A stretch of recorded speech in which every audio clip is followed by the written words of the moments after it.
ABC7 Los Angeles. Now, Harold Green, Lisa McCree, Johnny Mountain, and Todd Donahoe with Eyewitness News at 5. A new statewide effort gets underway to abolish bilingual education in public schools. We'll be right back. A petition drive launched today in an effort to change the face of bilingual education here in California. Eyewitness News reporter Mark Coogan joining us live from the ABC 7 newsroom with the very latest on this. Mark? Harold, in 1994, it was illegal immigration. Last year, affirmative action. And next June, the voters may have another hot button, ethnically tinged issue before them, bilingual education. A signature drive began today by those who say current bilingual programs are failing students and must be changed. No, es poco diferente, okay? Es igual nuestra boca. These first graders in a bilingual education class near downtown Los Angeles are getting their lessons in Spanish. The schedule sets aside 30 minutes for instruction in English. Raise your hand if you can tell me what this first word says. Just down the hall, these third and fourth graders are being taught in English. They've made the language transition, but in LA City schools and elsewhere in California, critics say the changeover is not happening fast enough. Next year, the voters may have to decide. And I think what we need is another approach where the children are taught English quickly and not kept in a non-English speaking environment for 5 or 7 years. Ron Unz unsuccessfully ran for governor as a Republican in 1994. Today, he launched his initiative drive to forever change bilingual education in California. Under the proposal, English would be the language of public schooling, although students needing help would have a one-year transition phase, and parents still could choose to continue bilingual classes for their children. The plan raises ethnic and cultural as well as educational issues and figures to get strong opposition. The real issue is not how quick English is being learned, but how well it's being learned and how well can be used to do any kind of job. The sponsors of the Bilingual Education Initiative insist this is not the son of Proposition 187. Not the latest output from the political wedge issue factory. In fact, they insist it is just the opposite. These youngsters were held out of school last year by Latino parents who wanted their children put into English-speaking classes. The protest was a wellspring of the current initiative drive. Our families don't want their children working in sweatshops and cleaning offices of high-priced lawyers downtown. Our parents want their children to be those highly paid lawyers, and the only way they can do that is that they become so literate in English that they do well on the college entrance exams. Now then, one correction, that first grade schedule obviously set aside 40 minutes for English instruction. Now then, bilingual education backers say Latino parents in the city of Orange have loudly opposed efforts there to scrap bilingual school programs. So if initiative sponsors now get 435,000 valid voter signatures by this November, the debate will be coming to your polling place. Live in the newsroom, Mark Coogan, ABC 7 Eyewitness News.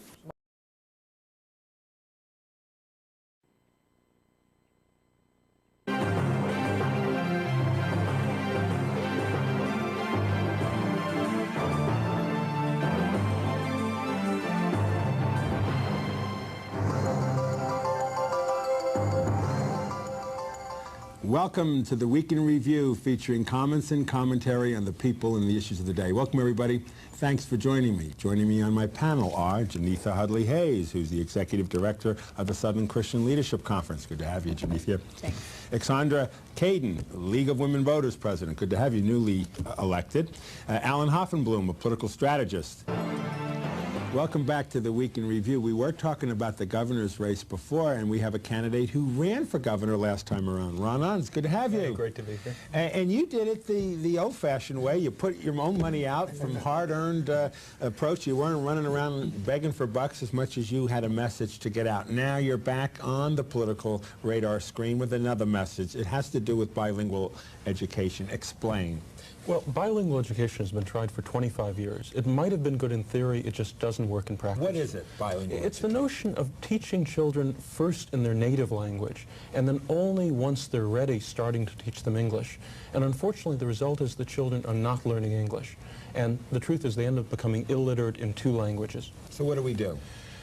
My answer is basically to get rid of it. It just doesn't work. We've tried it for 25 years. And, you know, I certainly think parents who still believe it works for their children should be given the option of keeping the children in the program.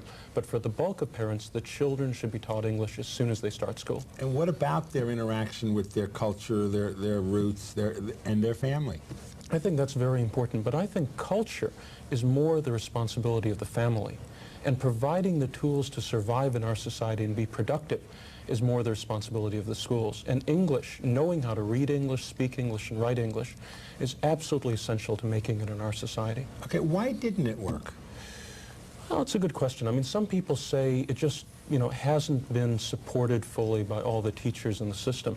I think it just doesn't work in theory. When you're talking about taking a very complex system where children are being taught in 2 languages over different periods of time at different ages, I mean, teachers are basically normally dealing with simple ideas. You teach the child English, you teach the child math, you teach the child science. If the teachers are under all sorts of complicated restrictions as to what language they can introduce at what age, it gets too difficult. And I'm a scientist. I come from an empirical background. If something doesn't work in practice, that's the most important result. It just doesn't work. And I think we need to make sure children are taught English as soon as they start school. What about it causing it where their other languages are not even dealt with anymore? Will we have pieces of paper that will have both languages on it in the future, or do you see removing that? Well, I mean, on issues like that, I mean, it depends on the particular issue where I would stand. I think it's very important that people learn other languages, Spanish, Chinese, Japanese, Russian, to make it in our shrinking world. But the most important thing is that they be taught English. And for little children, teaching them English in the public schools when they first start school should be very easy at 5 or 6 years old. Once they learn English, I think it's very good if they learn other languages as well. And certainly public documents, in many cases, should be made available in several different languages for older people.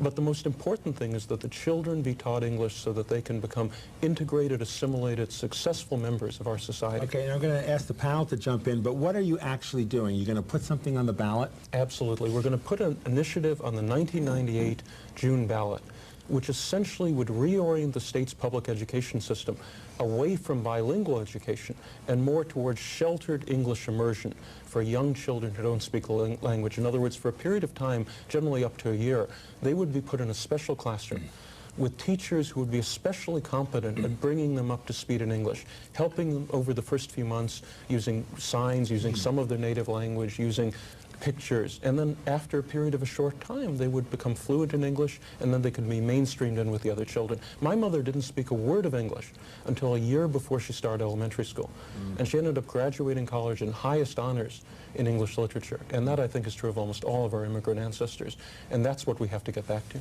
Panel.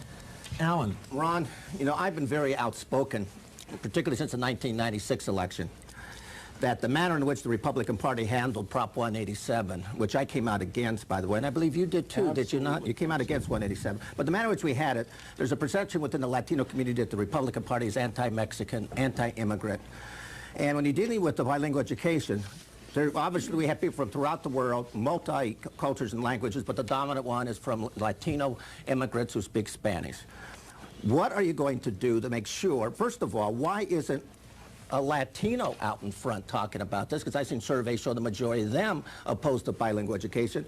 And we're going to make sure this is not another conservative Republican attempt to bash Mexicans, quote, English only, to, prevent that from just reinforcing the Latin American citizens that we Republicans are anti-Mexican or anti-immigrant. I agree with you 100%. In fact, that is my single biggest concern in the campaign, to make sure it's not perceived as anti-immigrant or anti-Latino.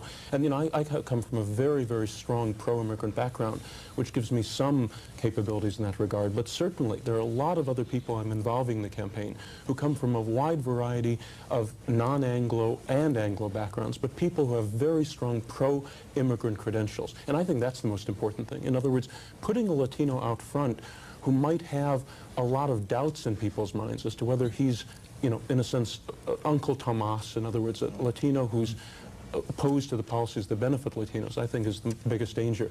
There are tremendous support, I think, for this within the Latino community, just according to the polls you cited. And there are actually some very prominent Latinos who've already given me their support, and we'll be making that public quite shortly. But what kind of educational research are you basing it on, in terms of the fact that, is it simply that you believe that the bilingual program is poorly constructed, the pedagogy's not there, the methodology's not there, or are you actually saying that you don't believe that there is any value whatsoever and you've looked at educational research, you've looked at people who have, you know, for example, the work of Reynaldo Macias, who does the Language Institute for the UC Center. Are you basing it at all, or are you using criteria or evaluations or anything in educational research and theory and practice that says that bilingual education doesn't work? Well, there's a lot of research on both sides of the issue, and that's one of the problems. In other words, a lot of the research really is funded by organizations that want to come to certain conclusions, and that's true of both sides. There seems to be more evidence that young children can very easily acquire fluency and literacy in English when they're taught English intensively in a sort of sheltered environment. And in fact, my co-proponent on the initiative, who is Latino, has a class where the children, when they come in, they're in the first grade, enter not knowing any English. And at the end of that, with a 99% success rate, they've learned English. And that's something, and they can read and write, and that's something that's supported by a lot of research data as well. Now, to give you an example, the contrast between that and the current system is that in the state of California right now, of the 1.3 million children who don't know English, that's a quarter of the entire public school population, only 5 or 6% learn English each year. And that's crazy. That's a disaster. But there are all kinds of other variables that go into that statement. And what happens with the youngster who is well beyond 5 or 6, well beyond kindergarten? What happens with the youngster who comes in and they're in the middle school, or the youngster that comes in high school? Those kinds of students. How does this all work for them? I agree 100% with you. When you're talking about older children, if a child's 13 or 14, you can make a very credible case that's important to keep him up in his academic subjects, in his native language, while he's learning English. And that's obviously much less true for a 5 or 6-year-old child. Our initiative, again, provides that all children, if the parents really want bilingual education, can be placed in such a bilingual program. But the placement is much easier for children who are 10 years and older, because for older children, I think you can make a valid case for bilingual education. I don't know if I'd agree with it, but it's a much more valid case. Rick. But for a 5-year-old, I think they should be taught English right away. First of all, I sort of feel like we're sitting around the table and what Alan was saying, it's like a group of men talking about the abortion issue.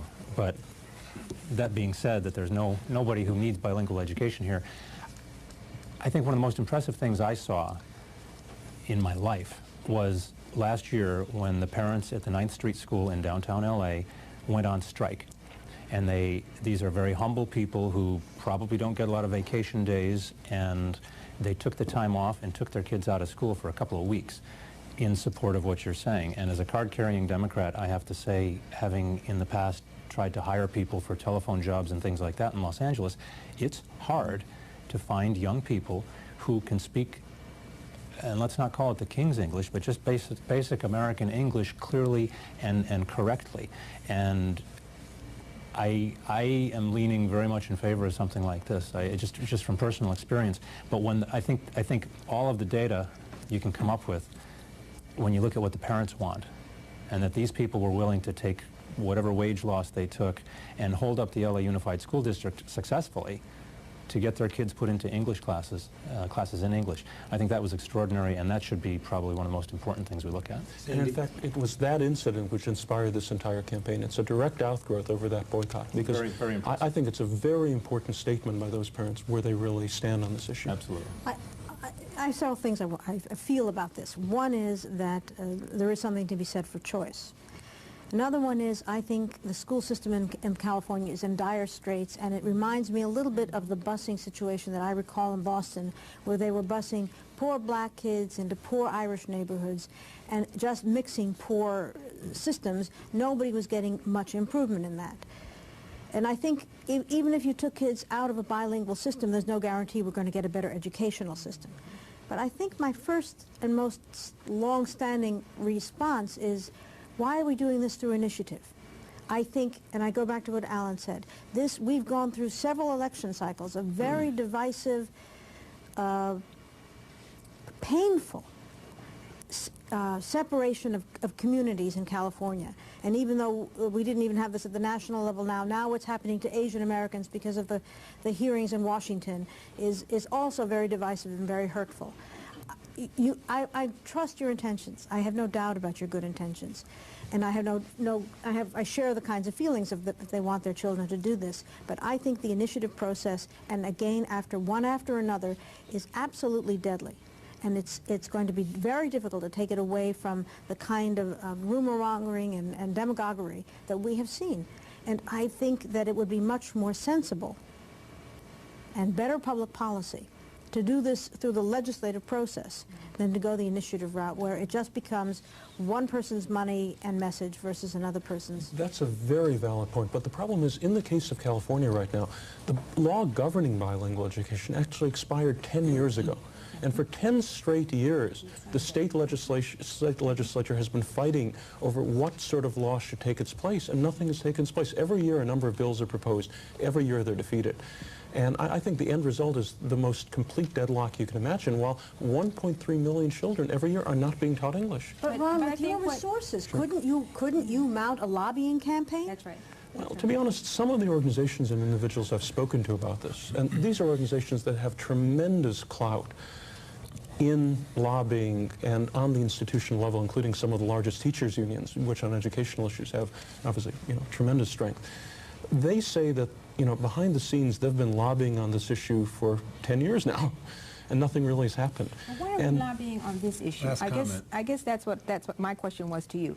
Why are we not, in fact, using our resources and our energies much more effectively to look at what the systemic response ought to be to strengthening public education in the state of California, when really it's an issue of an equalization of funding, access, equity, issues of adequacy, issues of recency of training?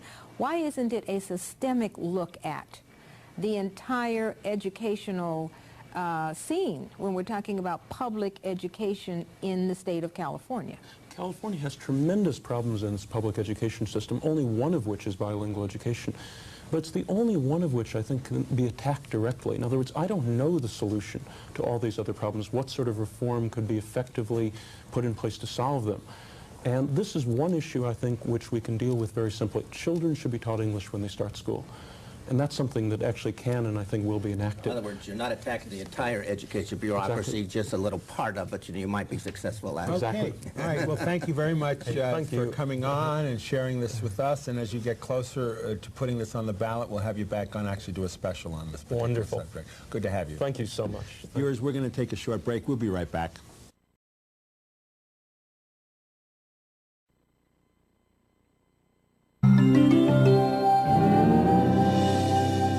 A new campaign would eliminate bilingual education. The debate begins over how to teach more than 1 million California students with limited English. Welcome to Life and Times. This is my co-host, Monica Lozano. She's the editor of La Opinión, the nation's largest Spanish language newspaper. And my co-host is Hugh Hewitt, attorney, author, and law professor.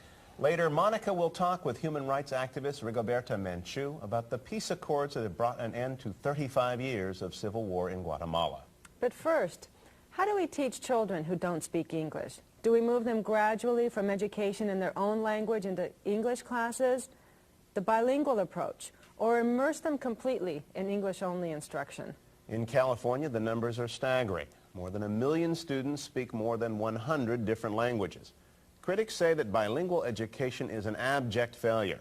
They're pushing to eliminate or at least reform the process. We'll be back to discuss this controversy, but first, a background report from Val Zabala. It's a typical day at Cahuenga Elementary School. The school is in the heart of a neighborhood of immigrants in central Los Angeles. Okay, muy bien. Gracias, Lisette. ¿Quiere usted, Jess? Okay, el último, Jess. Yo ayer terminé mi tarea y después. These first graders are among 1.3 million California students who speak little or no English. That's 1/4 of all the state's public school children. The teacher's goal is to make students fluent in English without sacrificing the rest of their education. Okay, ¿quién me puede decir cuál es el título de la historia? Okay. The state's current strategy is bilingual education. The idea is to teach reading, math, and social studies in students' native languages. They learn English in a separate class. Eventually, they will be able to speak and study all subjects in English without falling behind. In some classes, it's worked. Get them out of the way. is more like it. These fifth graders are a case in point. I'm proud of myself because when I came here, first I only spoke Spanish. Now I'm in a high book. When I first came here, I learned Spanish, and then during the vacations in third grade, I started reading English books. For over 20 years, the state has focused on bilingual education. Now these programs are under attack. Critics note each year only 6% of students in bilingual programs move into mainstream classes. The state fails to assess how well bilingual programs actually work. And a national survey of Latino parents showed 81% wanted their children taught in English. Defenders of bilingual education, meanwhile, argue the state underfunds bilingual education. Only 30% of students who need bilingual classes are in them. And the state has only 10,000 of the 34,000 fully qualified bilingual teachers it needs. At this school, we are training children to go to college. Now some parents of English learners have joined the debate. These Cahuenga Elementary parents accept bilingual education. They are here to learn how they can help their children succeed. But last year, at another Los Angeles school, immigrant parents staged a boycott demanding their children be taught in English. The current conflict over bilingual education is becoming more intense, but all sides agree on one point. If students are to succeed, they must know English and know it well. So how should we teach children who are not fluent in English? Two major reforms are now gaining momentum. One is in the state legislature, where a proposed law would give local school districts the power to decide if they want to continue or eliminate bilingual programs. And last month on the initiative front, English-only advocates launched a statewide campaign to eliminate current bilingual education. Joining us now is the chairman of that campaign, Ron Unz. His group is called English for the Children. And Sylvia Argueta is the staff attorney for MALDEF. This is the Mexican-American Legal Defense and Education Fund. MALDEF is a very strong supporter of bilingual education programs. First question will go to you, Ron Unz. Before we get to the merits of the initiative, I can only think that many people are looking here and saying, you're very wealthy, you're an Anglo, you're a former conservative candidate for governor in the Republican Party. Why should parents of Latino children especially trust you to run an initiative campaign like this? Well, they don't necessarily trust me, but they trust the issue. It's very clear that the parents of these children want them to learn English as quickly as possible. Most of them realize the current system isn't working, and the best way to learn English is to be taught English, and that's what this initiative is about. Some dispute the assertion that they agree with that. Sylvia, is that in fact the case? Absolutely. I think what's important is, and what is getting lost in the debate is that, of course, the parents want their children to learn English. The real question should be, how are we going to teach them English? Not so much that when and where. Of course everyone wants. MALDEF is a strong supporter of children learning English. Everyone is. It would be foolish not to be. So, Sylvia, just to follow up on that then, if there is a problem with bilingual education programs as they're currently implemented, what sorts of solutions have you proposed that would in fact be an alternative to this initiative? MALDEF has been working in the legislature lobbying for changes in the current bills that are before the Assembly.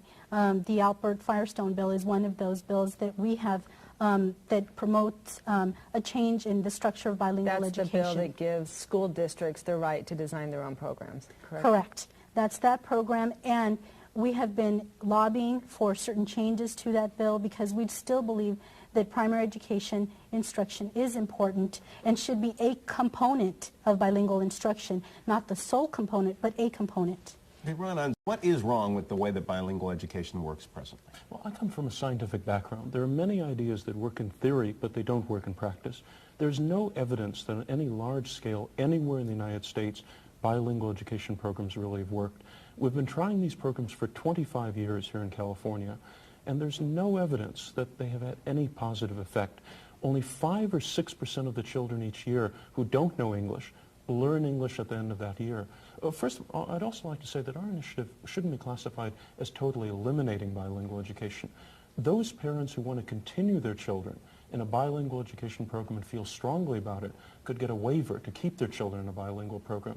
But we think most of the indications are very few immigrant parents really want bilingual education because it doesn't work. But that waiver would only be granted after parents are made to cross many hurdles.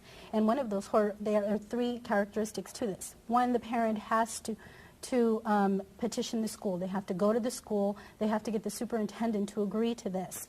The child has to be 10 years or older to understand and to be able to be placed in such a program or have special needs. But Sylvia, again, before we get into the minutiae of the initiative, I'd like to deal with sort of the global issue. The numbers from 4 different studies that I have seen are overwhelming. More than 80% of parents of children who do not master English are counted as wanting them in English only or English immersion programs. How do you quarrel with numbers that overwhelming from that many sources? I quarrel with them because it's the way the question was asked. The question was asked whether they wanted their children to learn English. And as I said at the outset, of course they do. But when the question is then broken down and they're asked whether they believe there should be some primary education, primary language taught to these children, then the parents, 57% of them will say yes, they do want the child to have some primary instruction in their native language. Mr. Hans, I have a question for you. Why would you opt for the initiative process? Something as complicated and as potentially contentious as bilingual education. Why not allow those who are educators and professionals in this field to provide some sort of an alternative to the current bilingual education program and let those who are experts handle this? Why go to an initiative process that opens it up for such politicization and polarization as this particular issue? You raise a very valid point. One issue is basically the experts right now are the ones who designed the current system, and I think the evidence is that they're wrong, but in many cases they're unwilling to admit their mistake. Changing the law would require action by the state legislature. The existing governing law of bilingual education actually expired 10 years ago. There's no law governing this right now in the books. And for 10 years, the state legislature has been deadlocked. Every year, a number of new laws are proposed to cover bilingual education. Every year, they're defeated. And 10 years is long enough to wait without any change taking place. I think an initiative is the only way to break the gridlock and allow the voices of ordinary people to be heard on this issue. Yet throwing out an entire system is not the way that we believe the change should be made. Retooling the system, yes. For instance, we agree that there should be changes to the assessment of these students to find out how they really are doing. There should be changes into providing more trained teachers, more materials. But throwing out the system is not the answer, and this initiative will in fact create a lot of polarization. And in fact, the idea of bilingual education, the fact that these children need to learn and to receive an equal education opportunity is going to get lost. But do you think it works? Do you really think it works? We believe it does. Mr. Hans has mentioned several statistics. The 95% statistic is thrown about quite readily. But in fact, we need to understand that statistic, that only 30.2% of the children that are limited English proficient in California are actually receiving primary language instruction in their native language. But in Los Angeles last year, Ms. Arguet, we had the 9th Street School demonstration by parents, predominantly Latino or Americans of Latino descent, saying, absolutely not, I don't want my kids in this broken down, shambled program. Were they just confused as to how effective the program was? No, there will always be certain areas that are not performing well, and it's unfortunate that the LA Unified School District was not able to properly respond to these parents' needs and to their assessment that they wanted a change in the program. That is one anecdote, and because of what happened at 9th Street School, yes, there should be changes in the way bilingual instruction is provided to the children that need it. It should not be thrown out. What's unfortunate is that those parents are now being used in a debate about how we teach our children, and those parents should have a say. Mr. Unz's initiative takes away a lot of the say that parents will have. Mr. Unz, I wanted to ask you about, again, sort of going back to the message that the initiative sends at a time like this in California's history. And there are those who would argue that, in fact, rather than moving away from bilingual education, we should improve it, we should make it work in its best way, and that there are certain concepts of dual immersion, where not only should English speakers be learning Spanish and vice versa, Spanish speakers learning English, that the global economy requires multilingualism right now. Doesn't this initiative, in fact, take us away from what is a worldwide trend towards global integration? I wouldn't say that at all. I think it's very important that people learn other languages, Chinese, Spanish, Japanese, Russian. languages that are needed today in worldwide commerce. On the other hand, English today is the international language, the language for science, technology, and business. And the most important thing the schools have to do is ensure that all children in public school learn English. And unfortunately, the current system just doesn't achieve that. The fact that only a fraction of the children in bilingual education is a sign that the system can't be made to work, since right now the system mandates it, but it simply is unworkable in a state as large as California. Quick closing comment, Sylvia Argueta. I think when we talk about bilingual education, we need to look at it in a full scope and not limit it just to primary language acquisition or English only. That's too simplistic a manner of looking at this debate. We have to look at the entire scope of what bilingual education is and not simplify it the way it has been. Thank you, Sylvia Argueta from MALDEF, Ron Unz from English for the Children for joining us today.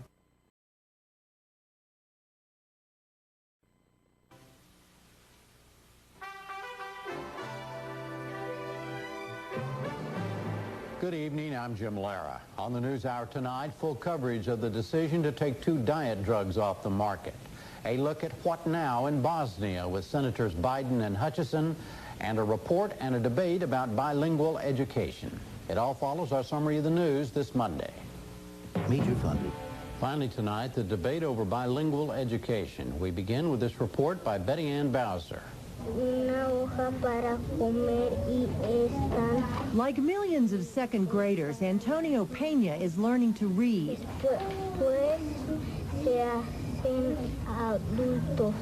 His vocabulary is improving and his handwriting is growing steadier. But his education still isn't typical because he's doing it all in Spanish. Peña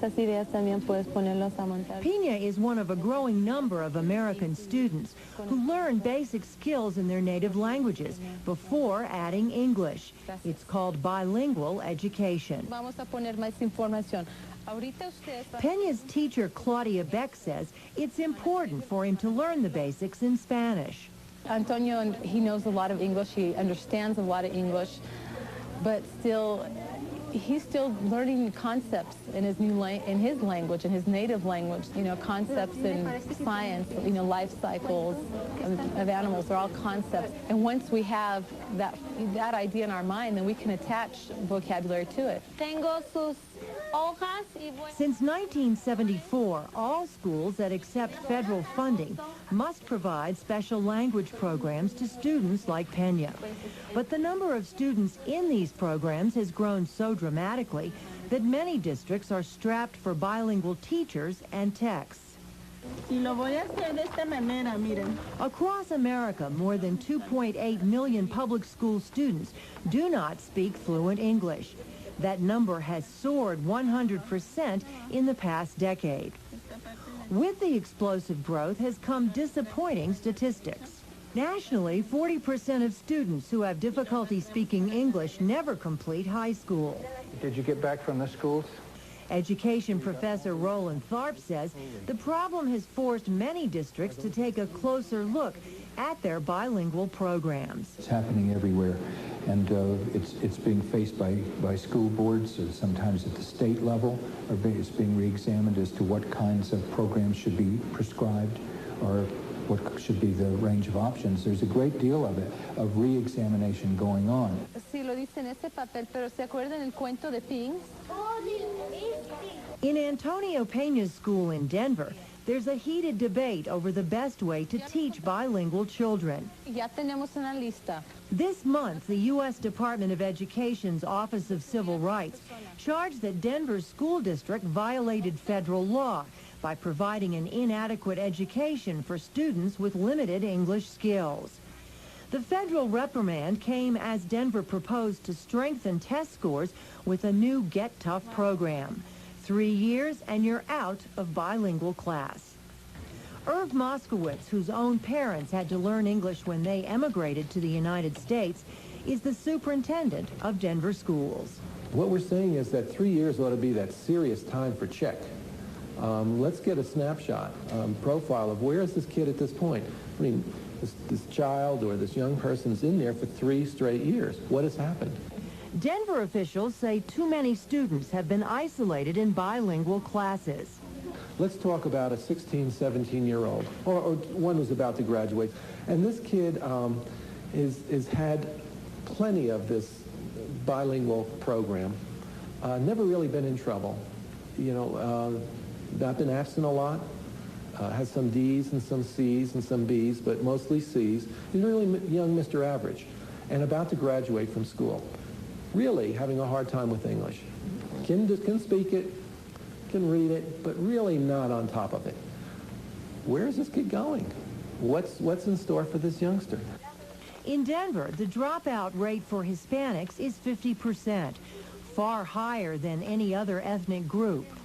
Defenders of bilingual programs say any cutbacks will only encourage more Spanish-speaking students to quit. Hispanic activist Patricio Cordova is worried about the new plan. 30% of all Latino students are in the bilingual program. If you look at Latino students in general, if we are about half of the population, and if our graduation rate is less than 50%, then if you project that subset 10 or 20 years down the road, we have 1/4 of that segment of the population which does not have a high school education. And statistics show that for people 18 years and over with less than a high school education, the average yearly earnings are only about $6,000 or $500 per month. Moreover, 82% of all prisoners in this country are high school dropouts, et cetera, et cetera. So the implications are enormous. In this district, the board and the administration has sabotaged bilingual education religiously.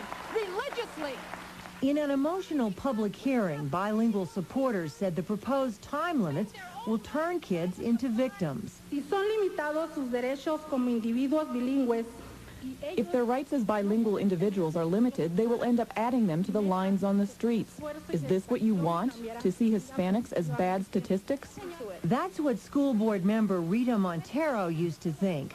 An original supporter of bilingual education, Montero enrolled her own son in the program, but abruptly pulled him out after being disappointed in his second grade studies. He was bringing home pieces of paper that he had written, the number 1 across the sheet of paper, number 2 across the sheet of paper, and this child was adding 3-digit numbers. He was doing a little bit of fractions, a little bit of multiplication, and so to be writing a number 1 across the sheet of paper was just not doing it. So I said to the teacher, this is it. I want him to be taken out and put in an English-speaking class. But many parents want their children to maintain Spanish so they can be proud of their cultural heritage. Montero says she, too, struggled with the issue. I had to think, what is more important to me? To keep my child in a program where perhaps he'll learn some Spanish and it'll make me happy. Or do I want my child to be able to come out of public education with the ability to compete for scholarships, to be able to go to the college of his choice? Academic success is exactly what bilingual educators say they strive for. Kathy Escamilla, who instructs bilingual teachers, says 3 years isn't enough time. There's absolutely no evidence that a person can learn a second language in 3 years.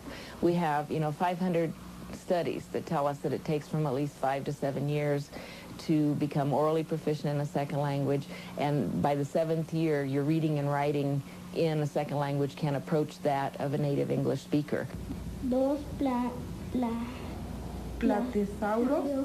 Antonio Peña's mother, Maria, agrees.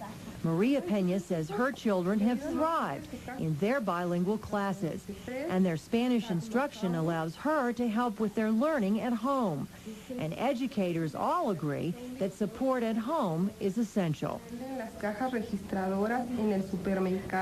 Maria's daughter, Denise, has been in bilingual programs for 6 years. Peña says her daughter is ready to move on. But Antonio is just completing his 3rd year, and his mother says he's a long way from joining the English mainstream. Antonio no está listo para moverse al inglés. Antonio is not ready to move to English only because his foundation in Spanish is not yet good. Superintendent Moskowitz is not convinced. He says there's more and more conflicting evidence of how long it takes to move into English-only classes. You can go into research in bilingual education and find backing for almost any theory you'd like to espouse. And then it gets quoted as biblical. But meantime, right on the other side is someone who says something 180 degrees different in a different way. Escamilla disagrees. The research isn't controversial and it isn't inconclusive. There's very clear evidence that the kids who have a strong foundation in their native language, it takes 5 to 7 years to become proficient in English, and those are the kids who are likely to do well in school. Denver officials say those who do not learn in 3 years will get individual attention. But some say the problem is not the length of time spent in bilingual. It's the fact that so many bilingual teachers aren't properly prepared. When you have an inability to educate kids even in their own language because you have staff that's unqualified, how are we then going to educate kids and turn them out to be literate in 2 languages when we don't have enough qualified staff to do it? In Denver, officials say they are beefing up the quality of the program by hiring more qualified teachers. But Professor Tharp says the overall record is spotty because states often ignore and underfund programs. Everybody's trying to scurry off and do bilingual education without knowing how to do it or what it is or any agreement about what it's done. So everybody's doing something and everybody's saying we're doing bilingual education, and then go out and measure it, and to the big surprise, doesn't really seem to be doing very much better than not doing bilingual education. The school average looks to me better than it had. His research center at the University of California, Santa Cruz, is searching for the nation's most successful bilingual programs.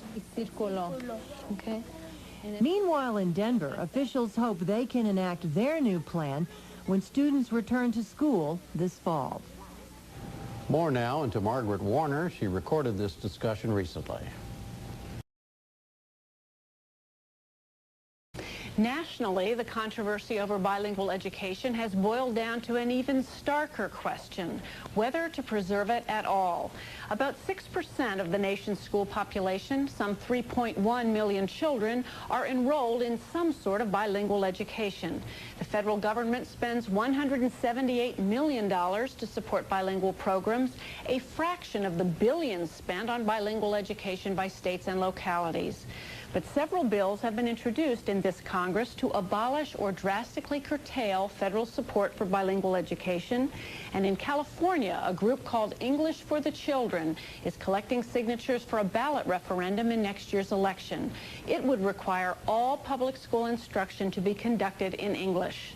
With us now are Ron Unz, chairman of the English for the Children, the committee sponsoring the California Ballot Initiative, and James Lyons, executive director of the National Association of Bilingual Education.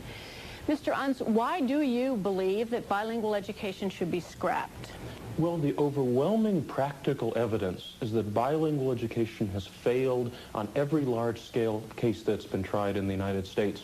In particular in California, the origins of this initiative was the case last year of a lot of immigrant Latino parents in downtown LA who had to begin a public boycott of their local elementary school to try to force the school to give their children the right to be taught English, which the school was denying. And I think that really opened my eyes to the current state of the program in California, where the statistics are dreadful. Mr. Lyons. It is not the case that bilingual education is failing children. There are poor bilingual education programs, just as there are poor programs of every type in our schools today. But bilingual education has made it possible for children to have continuous development in their native language while they're in the process of learning English, something that doesn't happen overnight, and has made it possible for children to learn math and science at a rate equal to English-speaking children while they're in the process of acquiring English. Mr. Unz, what about that point, and we saw it in the tape piece too, that for these children who don't speak English well, they will fall behind in the basic subjects if they can't be taught those in Spanish, or whatever language, I shouldn't say just Spanish, but whatever their family's language is. That's a very reasonable point. And to the extent that we're talking about older children, 14 or 15-year-olds who come to the United States, don't know any English, and are put in the public schools, I think a very reasonable case can be made for bilingual education. I don't know if it's correct, but at least you can make a case for it. But most of the children we're talking about enter California or America public schools when they're 5 or 6 or 7.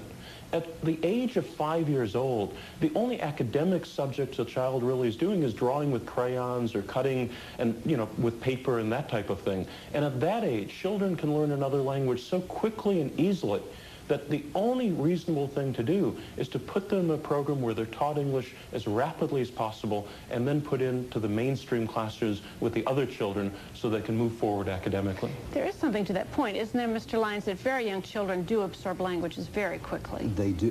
They absorb certain facets of language very quickly. They learn to speak in an unaccented form like a native English speaker.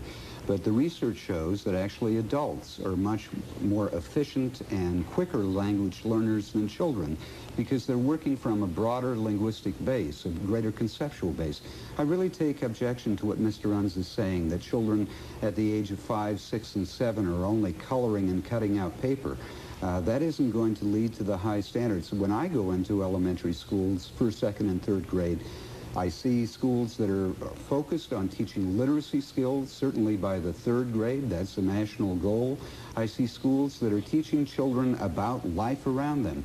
The point of the matter is that bilingual education provides children with continuous development in an intelligible way while they're in the process of acquiring a language. All right, let me stay with you for a minute, Mr. Lyons, and let me just ask something. I think, and polls show that many Americans say if a child comes here from another country, they can certainly understand why this is necessary. But I think a majority of students in bilingual ed, the younger students, were all born in the U.S. That's absolutely correct. A majority still, just the bare majority of the children who are limited English proficient, and actually only about a third of those children ever receive bilingual education programming. But about those children are native born. One of the reasons that they are limited English proficient is their parents, who were non-English language background people, didn't succeed in the English-only programs, which were the only programs in this country prior to the period that we're talking about today. What about that point, Mr. Unz? Well, most of these parents actually are immigrants themselves. In other words, they came here 5 or 10 or 15 years ago, and their children either were born here or their children came with them at a very young age. So in other words, the children themselves are often native born, but the parents are almost all immigrants. All right, let me stay with you for a minute. You called this a failed system. What is your definition of success or failure? Well, let's look at the numbers in California, and they really are horrifying. A quarter of all the children in California public schools are classified as not knowing English, limited English proficiency. Of the ones who don't know English, in any given year, only 5 or 6% learn English.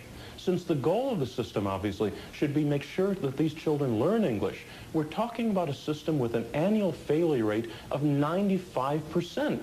Now, when we're talking about little children, everybody I know who's come here from other countries, I work in Silicon Valley, I'm in the software business.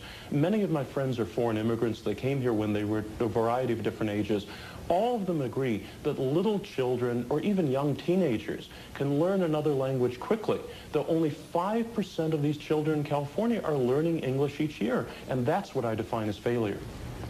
Do you agree with that, either that definition of success, which is that it's learning English? Is that the purpose of bilingual education? And secondly, do you agree that it's not doing the job? Well, first point is I think we need a broader definition than simply learning English. A child who learns English but doesn't learn any of the other academic subjects taught in school is not going to succeed. But even if we use the restricted definition that Mr. Unz is proposing of learning English, and he's basing this on the, quote, redesignation rates of children who are redesignated annually as fully English proficient as opposed to limited English proficient, it isn't bilingual education that's to blame. 1/3 of the children in California who are limited English proficient are receiving bilingual education. 2/3 are not. And if you compare the redesignation rates of schools that provide a lot of bilingual education versus the English-only kind of programs that Mr. Unz wants, you find the schools that are using native language as a medium of instruction do much better.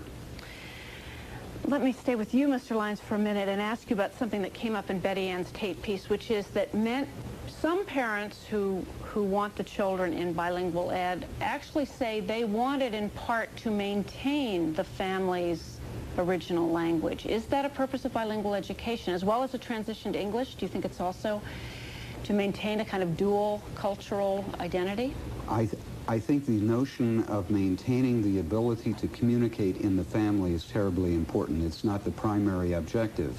I remember a television producer, in fact, who told me that her life story, the fact that she brought home a note when she was 5 years old from the kindergarten teacher saying, "Please do not let Juliet speak Italian anymore." She told me that that was, her grandmother lived with her family, lived in the same home, but that was the very last day, she said, that I ever spoke to my grandmother, and it was the last day that my grandmother ever spoke to me. And my grandmother lived in the house with my family for 7 years from that point forward. That isn't what we want in America. I think we want families that can communicate across generations, grandparents and grandchildren. Mr. Enns, do you think that's a proper role for public education to help these children remain essentially in linguistic contact with their families? I think family culture, family tradition, and family language are the responsibility of the family. They should be the ones making the decision as to how much or how little of these cultural traditions should be maintained. The responsibility of the American public education system is to give young children the tools they need to become assimilated, productive members of society. And one of the most important tools is a knowledge of reading and writing and speaking English. Right now, hundreds of thousands of the children in California and around the United States are leaving the public schools illiterate in English because of the school's refusal to teach them English at a young age. Think about what it means when a child leaves the public schools as a teenager or as a graduate, not knowing how to read or write English at anything more than a second or third grade level. They can never get a job. They can never be successful. And that's where a lot of the problems like crime and gangs come from, because the schools are failing in their responsibility because of a completely misperceived, misstructured educational theory which just doesn't work in practice.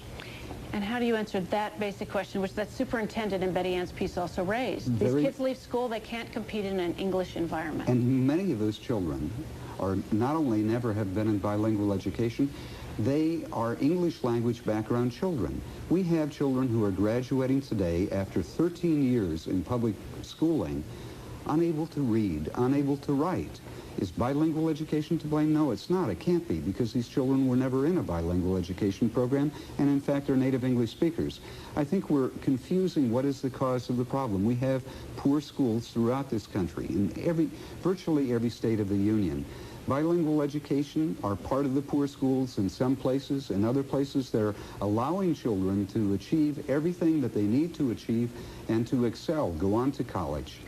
All right. Well, Jim Lyons and Ron Unz, thank you both very much. Thank you. Presentation of this locally produced program is made possible by members like you.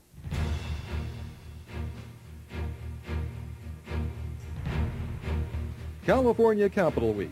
A close look at why this week's issues, decisions, and controversies directly affect the lives of all Californians. In our cover story, more than 1 million California children have not yet mastered English. Is bilingual education failing? Now our cover story. One of the biggest challenges facing our schools is educating a growing population of children who cannot speak English. The future of these students and the future of our state depends on these kids becoming fluent and literate in English. But bilingual education is under attack, and the children may be the victims. Michael Lissip has the story.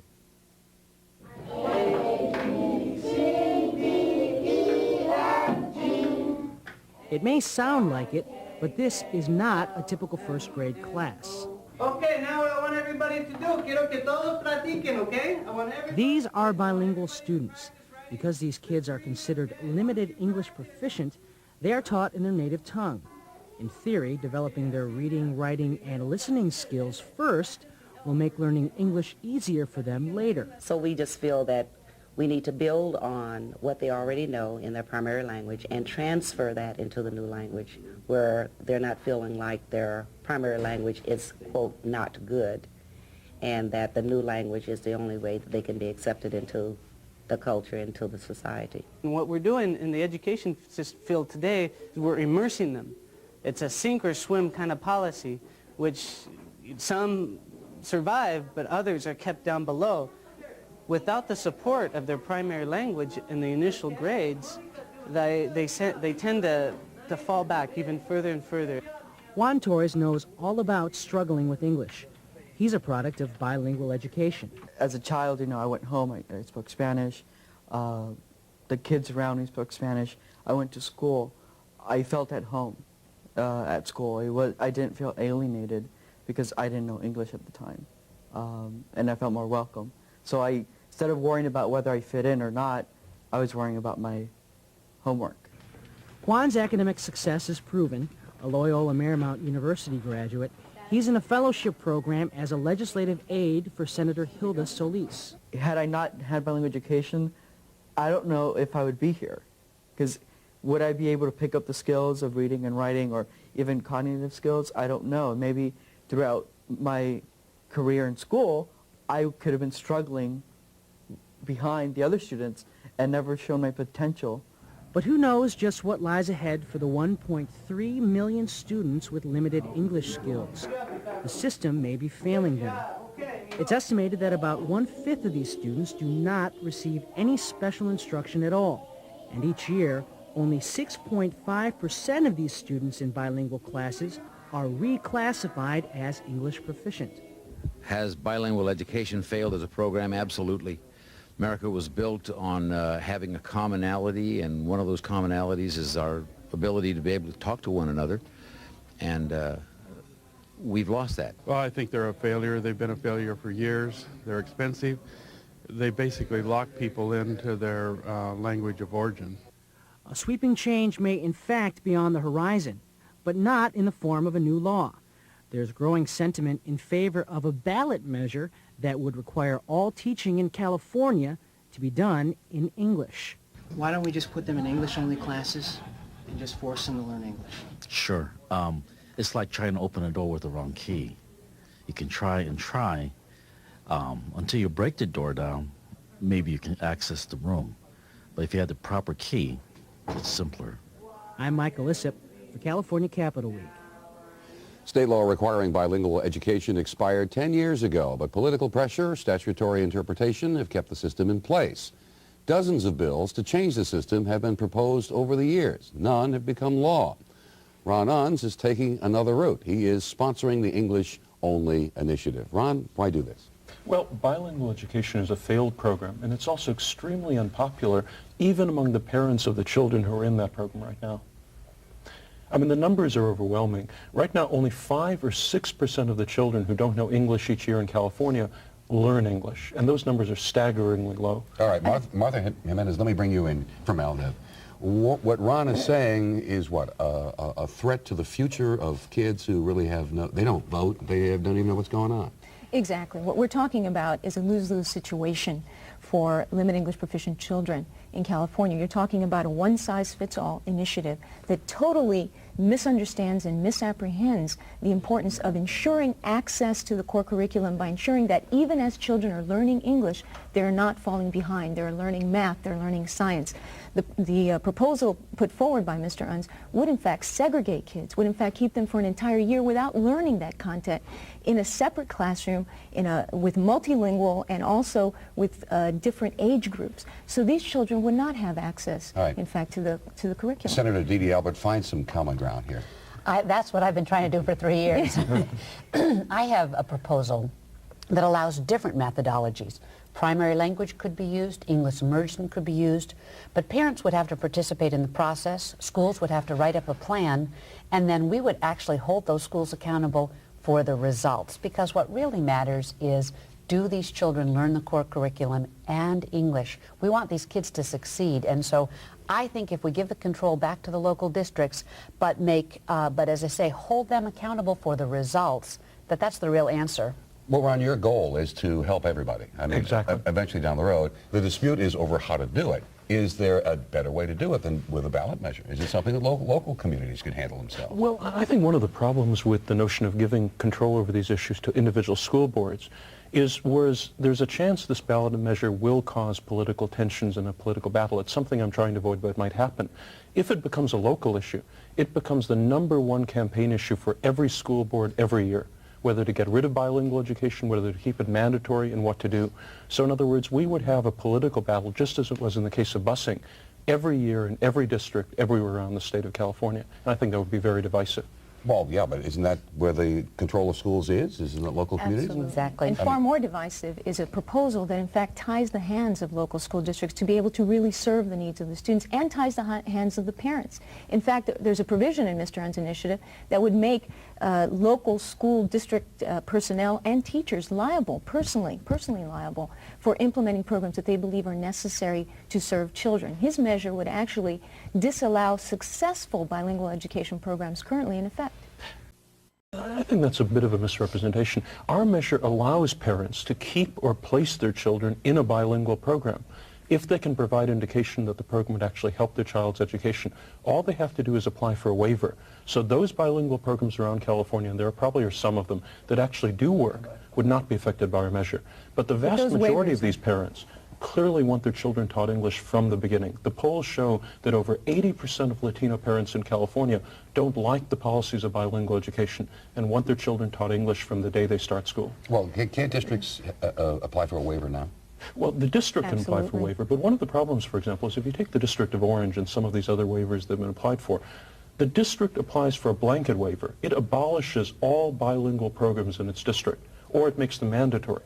The parents have no say in the matter. So in other words, it becomes an all or nothing thing on the district level instead of on the parental level. That is also not true. There were 800 choice. Parents who came out specifically to support bilingual education But they have in no Orange rights County. right now. But they do have rights. They have the right to come forward and they have the right to speak. His particular proposal would make it extremely narrow and up to the district, in fact, to approve the waiver if there's a certain number of like-minded parents who have also proposed such a waiver and come forward each year. And if not, those children have to be sent to another public school. So it's extremely narrow, extremely difficult, and it doesn't address the central issue here, which was raised by Senator Albert. How are we ensuring that these children are actually going to succeed with English that is quality English, with English that will ensure their future success, not playground English, not after a year of being together in one classroom and sort of talking to each other outside and excluded from the content, but English that is going to succeed like the example you gave here for the future. That's what we're talking about when you use primary language. Just before we began this discussion, Senator Albert was talking about how relations in the district are a lot different than they are in Sacramento, and there is a different view there. Ron has a good point. Can this issue capture an entire school district and slow everything down, stop everything, and paralyze it for almost years? I don't think so, and one of the reasons, again, that I look towards my bill, it could be in a district, they could be running 4 or 5 different kinds of programs. They could be running the kinds of programs that suited the needs of different parent groups, of different ethnic and language backgrounds, and you wouldn't have to have just one type of program. You know, one of the things we face in California, while the Latino population is our largest language group, children speak over 100 different languages in this state. There isn't one kind of program that's going to work. We don't have the teachers, we don't have the textbooks, so that rather than spend the years that we have spent arguing over what is the best methodology, I believe that what we should be saying is, let's hold people accountable. There are more choices than just one, and to have an initiative that hasn't gone through a process of working and reworking. I mean, my bill, in 3 years, we have amended this bill, I bet 50 times, you know. Been changed and ground up. Yes, so many But that's one of the different ways. complaints that we have in California. We have so many ballot measures, basically because there is a frustration level that in all that changing and compromising, there are delays and delays and delays, and what Ron's doing is going around the system. For example, Prop 98, Prop 209, Prop 187, Prop 13, they all went around the system, and that's what's happening. Can your legislation stop what Ron has started here on a statewide basis? I don't know, and I think that my legislation isn't going to get out this year, and I'm very disappointed about that. For what reason? Because it's too hot an issue? Yes, because it's too emotionally charged, and I think that, you know, there are just people who just want to hold on to the status quo no matter what, and I think that's been a criticism of the legislature, not just on this issue, but on a lot of the other issues that you mentioned, where we haven't been willing to correct the faults within a system. All right, now you've got a situation where here was Senator Dee Dee Albert with a well-thought-out compromise that basically can't be put into place. So basically you've got Ron Unz and you've got Maldev facing off on the ballot next year? Well, here's the point. The point is it's very clear that people want to learn English, and no one wants to learn English more than people who don't know English. That's important. But the important thing, and you hit upon it, is that you can't do an end run around the process. This is a very complicated issue, as the Senator has shown, through a thoughtful measure of taking a lot of input. You can't just put in a program that's one size fits all, because ultimately what we're looking at is there are different constituencies. We know bilingual education works. There's a consensus about that. The issue is how best to implement it, and what Mr. Un's proposal will do will hamstring those local entities from being able to get the most effective program for our future and for our children. Well, let me ask you about the politics of this. I mean, these English-only initiatives have been around before. There have been several others on the ballot. Not this type. I don't well, think not anywhere specifically like this, but the dealing issue, with bilingual education. Yeah, the issue of English as a primary language in the state, that issue has come up statewide. It has come up on the ballot, and it hasn't succeeded very well. What makes your issue different? Well, I really wouldn't call this an English-only initiative. What we're talking about is English for the children, that small children, when they go to school and are 5 or 6 years old, should be taught English as soon as they start school. I don't know whether I agree with all of the sort of English-only, English-first policies that are out there. Some of them I'd agree with, some of them I wouldn't agree with. But when we're talking about young children who are at an age when it's so easy for them to learn another language like English, it just seems to make sense to teach them English as soon as possible when they start school. It is an English-only initiative because it requires all the students to go into this English-only class unless their parents move forward and get a waiver, which is an extremely narrow and difficult process. So it would require the dismantling of some programs that currently exist and are successful, like in East Palo Alto or in Los Angeles or in other places. So it is an English-only, and people need to understand that. Senator Albert, let me get you have the last word on this. Yeah, well, I like to think that because my bill is opposed by the English-only people and is opposed by most of the bilingual people, that maybe I have come up with a solution, with a good solution. You know, I think, and in all honesty, I would say that both Mr. Unz and MALDEF, I agree on one point. I think they both want to help the children. But I think that they are missing the point, which is that then what we should do as a state is hold people accountable. All right, that's the last word because we have run out of time. Thank you all for being here.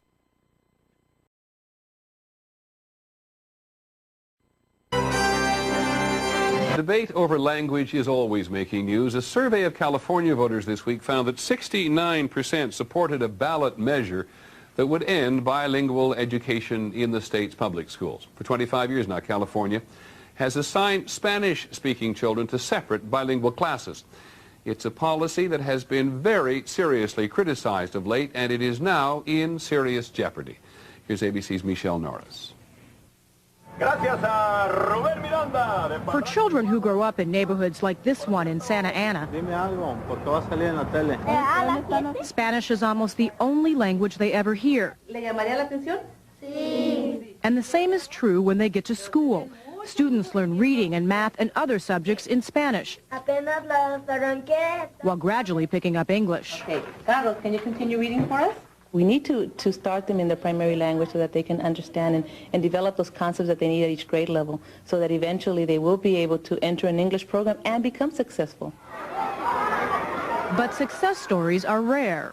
1.3 million California children are enrolled in bilingual classes. That's nearly a quarter of the state's public school enrollment. But each year, only 6% of those students are able to make the transition into classes taught primarily in English. The rest remain on a separate academic track all through high school. The system is so obviously unworkable that it has to be changed. Ron Unz has collected enough signatures to place a measure on next year's ballot that would virtually eliminate bilingual instruction.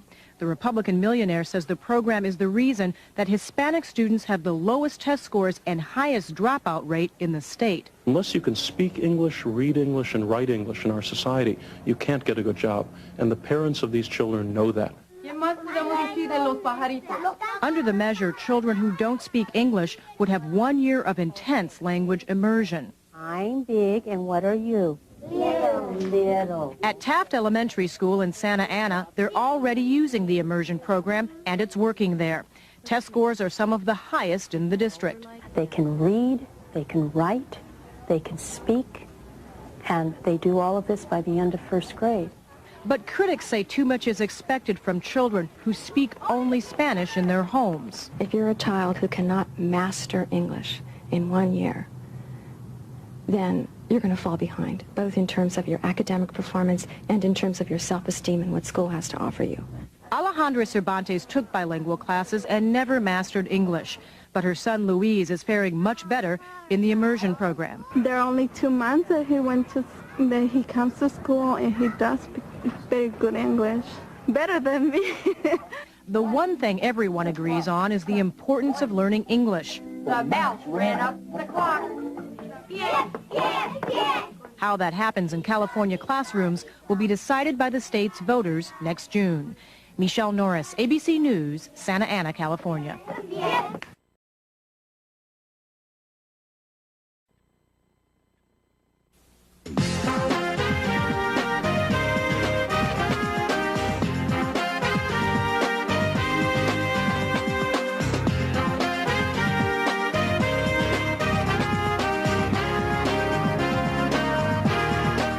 Good morning, I'm Bob Navarro. Welcome to the Journal. Thanks for tuning in.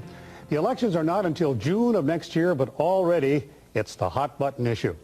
I'm talking, of course, about bilingual education, specifically the ballot initiative called English for the Children, also known as the UNS Initiative. Ron Unz is the author and co-sponsor of English for the Children, and he's here with us to make his case. Also with us at our CBS 2 newsroom is Kelly Hayes-Raitt, who is with a group calling itself Citizens for an Educated America, No on UNS. We'll hear from both of them as we go along. Thank you to both of you for being here. As I understand your initiative, it would put an end to bilingual education in California unless a parent requests it. Exactly. In other words, bilingual... And then only for a year. Not really. In other words, if the parents seek a waiver to have their children placed or kept in a bilingual program, that could continue as long as they want it. And if the waiver is denied, of course... Right, then their child would be in an English language program, but there wouldn't be any reason... Now, your reason for getting behind and sponsoring an initiative like this, spending your own money and recruiting other people's money as well, I understand you spent at least $200,000, possibly more. Why this issue of all the issues that confront California? Well, I think it's a very important issue. It's also an issue I've been interested in and involved in for many years, at least 10 or 15 years that I've been following bilingual education, very skeptical of the facts behind it. Then last year, I read a series of articles in the Los Angeles Times describing a group of immigrant Latino parents who actually had to begin a public boycott of their local elementary school because the school was refusing to teach their children English. That seemed shocking to me. I ended up meeting with some of the parents, getting more of the details of the current state of bilingual education in California, and finding out how bad it was. The law governing bilingual education here expired 10 years ago, and the state legislature has been deadlocked for 10 straight years on doing anything about it. So the only chance of changing the system seemed through the initiative process. Kelly Hayes, why do you think the UNS Initiative is not what California needs? Well, Bob, I think we need to be very clear. The UNS Initiative is not about bilingual education. It's a very specific proposal that will cause more problems than it attempts to solve. What it will do is take the limited English-speaking children and put them in a classroom together for 1 year with a teacher who is forbidden by law and under the threat of a lawsuit from speaking any language to them other than English. And after that 1 year, only 180 days, those children will be put into regular classrooms even if they haven't mastered enough academic English to succeed. Now, logistically, the way this will work is if the Ron Unz Initiative passes, the state has 60 days to implement this new scheme for 1.38 million children. In the second year, only incoming kindergartners and new immigrants will be placed into this special program. What that means is that we can end up with a scenario with a 13-year-old boy and a 6-year-old girl together in the same classroom. A 13-year-old immigrant boy trying to learn algebra and a bunch of 6-year-old kindergartners learning how to count. I think that's mean. Well, aside from the mean part, is that accurate? Oh, it's completely inaccurate. First of all, the initiative does not prohibit teachers from speaking the child's native language. It doesn't prohibit that at all. It simply says that the majority, the bulk of the language instruction given in a regular English class be in the English language. Right now, in many cases, children are only given 30 minutes of English a day, and that's unreasonable. Also, the initiative in no way forces the schools to combine children of different grade levels together. That only probably would occur in very rural areas. excuse me, if you really read the initiative, it says it can be done under extreme circumstances. It certainly doesn't require it. It does not say under extreme circumstances. Article 2, Section 305, which is the very first provision of this initiative, says local schools shall be permitted to place in the same classroom English learners of different ages, but whose degree of English proficiency is similar. Permitted is not required. Local schools should be encouraged to mix together in the same classroom English learners from different native language groups. What this says is that if a school doesn't have 20 13-year-old new immigrants, then they're going to have to find a place to put those 13-year-olds. So it's possible for a new immigrant to be the only new 13-year-old in that school district, to be put into a classroom with 6-year-olds. That's one of the unintended consequences of a poorly written initiative, and that's what the Ron Unz initiative is. And Bob, let me point out one thing. If this initiative passes, we're stuck with it. It can't be fixed except by another initiative or a 2/3 vote of the legislature and a signature from the governor. No, but I'd like to point out, two other problems. It's very interesting that after 10 straight years of the state legislature doing nothing about the failed system of bilingual education, the opponents of our initiative, which is the only chance of changing the system, are refusing to defend the current system whatsoever. They, in effect, have conceded that bilingual education doesn't work. This is not a referendum on bilingual education. Excuse me, bilingual education has been present in California for 20 years. Right now, only 5 or 6% of the children who don't know English learn English each year. Isn't it possible that we should mend it instead of ending it?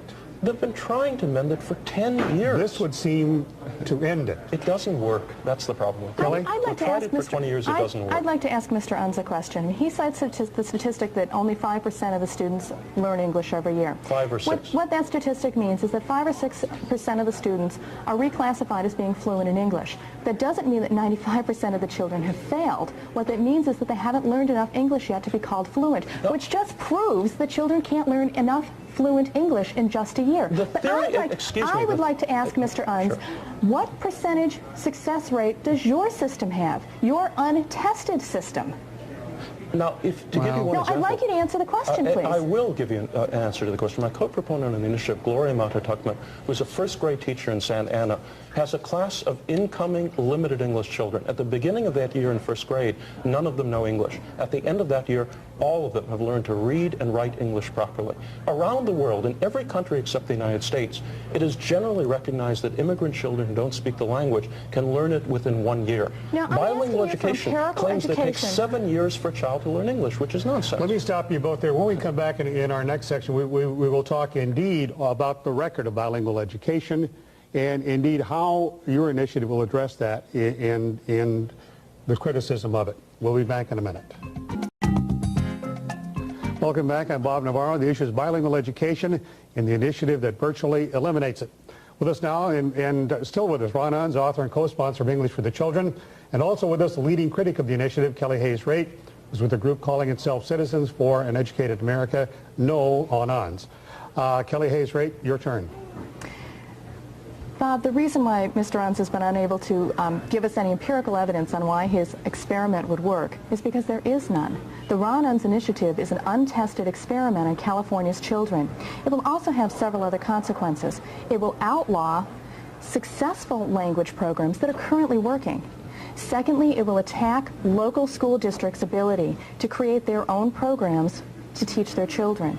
And thirdly, it denies children under the age of 10 who don't test up to the 50 percentile in their classes, it will deny them additional English instruction. Those are the kids who need it the most. I think that's cruel. All right, let me interject you to a point that maybe both of you can address. About 96% of the bilingual children or children who can't speak English or speak it poorly are of Latin descent, speak Spanish. The dropout rate in California for Latino students is well into the 40 percentile bracket. In 95, 96, 67% of those who dropped out were children with Spanish surnames. So obviously bilingual education is not working, at least in its present form. I'm addressing Kelly Hayes-Raitt. I'll let you answer this. Wouldn't you say that, Kelly Hayes-Raitt? Well, this is not, as I mentioned right at the top of the show, unfortunately the Ron Unz initiative is not a referendum on bilingual education. I mean, if Mr. Unz had said, do we want bilingual education in California? Then we can have this rational discussion about bilingual education. He hasn't done that. He's removed the debate and changed it so that we are talking about his very specific proposal, that is to take limited English-speaking children and put them in a immerse them for classroom 1 year, correct, and then Yes. try to push them on. That's right, and that's what we're voting on. So we can't muddy the issue. We have to really understand that we're creating an entirely new system here that is untested, and it's an experiment on these children. And One again, more the point, only way Kelly we can Hayes, change it is with if I'd an like you to initiative. address, and then I'll get Ron Unz in here. And that is, you saw the LA Times poll as well as all the rest of us did, where 84% of Latino voters in California favor the initiative. 84%, Well- and they are the people most affected. Sure. The way I read that poll was that 84% of the Latinos want their children to speak English. Yes. As do you and I, I'm sure. I mean, everybody wants their children to learn English. Everybody wants their children to succeed in school. But we not only want kids to graduate knowing English, we want them to be able to graduate and be able to balance a checkbook and read a road map. We're talking about quality of education, and the Ron Unz initiative will reduce the quality of education. And that's why every major teachers organization, the school board association, and the school administrators have all come out and opposed the Ron Unz initiative. It's a group that you hardly ever see unilaterally opposing an initiative. But here we have the California Teachers Association, the Federation of Teachers, and the Association of School Boards, and the California... Let me stop you there, because I'll tell you from my own experience, it's hard to find Latino parents who oppose the initiative, and I've tried. Anyway, that's not true. Ron, let me let you respond to it briefly, then I have a question for you as well. It's very interesting that bilingual education is such a clear failure that even our opponents on this initiative refuse to defend bilingual education whatsoever. I'd also like to say that if Kelly Hayes Wright does believe that bilingual education works, or that it can be improved or can be salvaged, what has she been doing for the last 20 years of this failed program to try to fix it? What have you been personally doing to try to fix this system? Kelly? What I said was that I don't believe the Ron Unz initiative is the fix. That's why I am incensed about this experiment that's being foisted on Californians. And I trust that once voters have an opportunity to read what's in the Ron Unz initiative, they will vote against it on June 2nd. That's part of the reason for a broadcast like this one. Now, let me pose something to Ron Unz. You might have greater support among Latinos, except that there's a strong feeling among many Latinos that bilingual education has to be fixed. But that Republicans tend to use issues like this one as a wedge issue. Proposition 187, Prop 209, and now this, of course, as a wedge issue to somehow either find their way into public office or to separate the Latino population from the rest of the population in California. There's a very, very strong feeling among thinking Latinos about these issues. So when you come forward with a proposal like yours, you have to understand that you bring that baggage with you. Absolutely. Now, would you address it? That was my biggest concern from the beginning. At the time I started this initiative campaign, I felt, I'd be willing to put in some of my own money. I talked with some other people who'd be willing to put in money. I thought getting it on the ballot would be relatively easy. I thought once it got on the ballot, it would very likely win. My number one concern from the beginning had been whether the campaign was a unifying campaign or a divisive campaign, whether it was a campaign that won in the right way. I've done everything I can to ensure that. Having the support of, for example, someone like Jaime Escalante, who signed on as honorary chairman of our campaign and who personally succeeded in eliminating bilingual education in Garfield High School, which is the reason his students were able to succeed, I think shows this is in no way an anti-immigrant initiative, anti-Latino initiative. It's something that will benefit most of all immigrant Latino children. Kelly Hayes, I'll give you the last 45 seconds. What's fascinating about that is that Jaime Escalante uses Spanish in his classroom, and under the Ron Unz initiative, he'd be opening himself up to a lawsuit if he continued to do that. The basic bottom line that we're doing is voting on a very specific proposal that is untested and extreme. And that's why the California Teachers Association, the Association of California School Administrators, and the school board, the California School Board Association, all has opposed the Ron Unz initiative. Well, it's an issue we're going to be talking about, no doubt about, as the weeks go by. It's on the June. It will qualify apparently for on the June ballot. You've gathered over 800,000 signatures. About 800,000 signatures. And so we're waiting for now the Secretary of State to qualify. Exactly. Correct? And we'll be talking about it as we go along.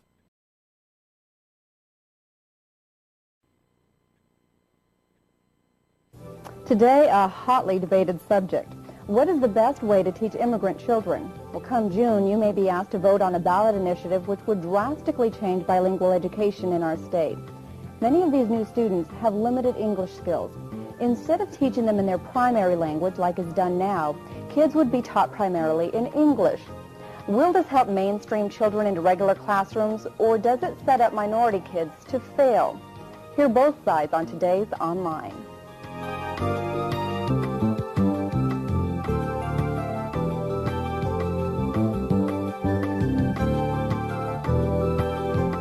Good afternoon, everyone. I'm Donna Cordova, and welcome to today's Online. Now, you may have seen this headline in the paper this week. It reads, nearly 70% want to end schools' bilingual education. Other polls put that number above 80%. Now, is that the reality? Do people really want to overhaul the way children are taught to speak English in California's public schools? Or will that sentiment change when people better realize what's actually being proposed? As Malia Maddox shows us, for some, it is not a clear-cut issue. This class and the bilingual education it represents are at the center of a controversy about how California's children should be educated. Recent polls show 80% of Californians, including an overwhelming majority of the Latino voters, feel bilingual education should be abandoned. Even those who support bilingual education say they know why parents support the initiative to ban it. I don't have a quarrel with those parents. I really back them up, because if we don't have adequately run programs, then they're just not worth keeping. But if we make an honest attempt and really provide these children with the services, then yes, immersion is the way to go. The problem, say critics, is the bilingual system is often a mess. Some children are being educated in a haphazard method, which changes from year to year and does not prepare them adequately in English. Bilingual education should do a better job at moving people from a different language to English. But Lieutenant Governor Gray Davis said today this initiative is not the way to resolve the problem. I would prefer these issues not be battled out at a political level headed by someone who once ran for governor, because it really is something that teachers, principals, and parents ought to work out amongst themselves. But we may not have that option, unfortunately. The initiative is expected to pass at this point. But bilingual teacher Patty Gardner wonders if parents understand what they're supporting. I think that the initiative is being presented in a way that causes Latino people to say, well, yes, I do want my child to learn English. And I think that's why they come out in favor of the UNCE initiative. Roughly 17,000 students in Sacramento County are enrolled in classes like these, and educators here say it's their best chance of success in English. That's because this immersion program is run correctly. According to educators, it's consistent and brings children up to standard reading and writing levels in both Spanish and English, creating bilingual, bicultural U.S. citizens. Advocates want classes across California to be changed into this rather than abandoned. Malia Maddox, Fox 40 News. Again, those comments by Gray Davis came on October 16th. Now, here is what is being proposed. This initiative would require kids to be taught English as soon as they start school. It would provide sheltered English immersion classes. It would allow parents to keep their kids in bilingual education if it seems best for the child. And it provides $50 million for 10 years to fund adult English literacy programs for immigrants and non-immigrants alike who agree to help tutor children with English. Spearheading this initiative is the Silicon Valley businessman Ron Unz. He is here representing the English for the Children campaign. We also have Kelly Hayes Wright representing Citizens for an Educated America. That is a group opposing the initiative. Thank you both for being with us today. Thank you. Now, Mr. Unz, I understand that so far we have you were able to gather over 750,000 signatures.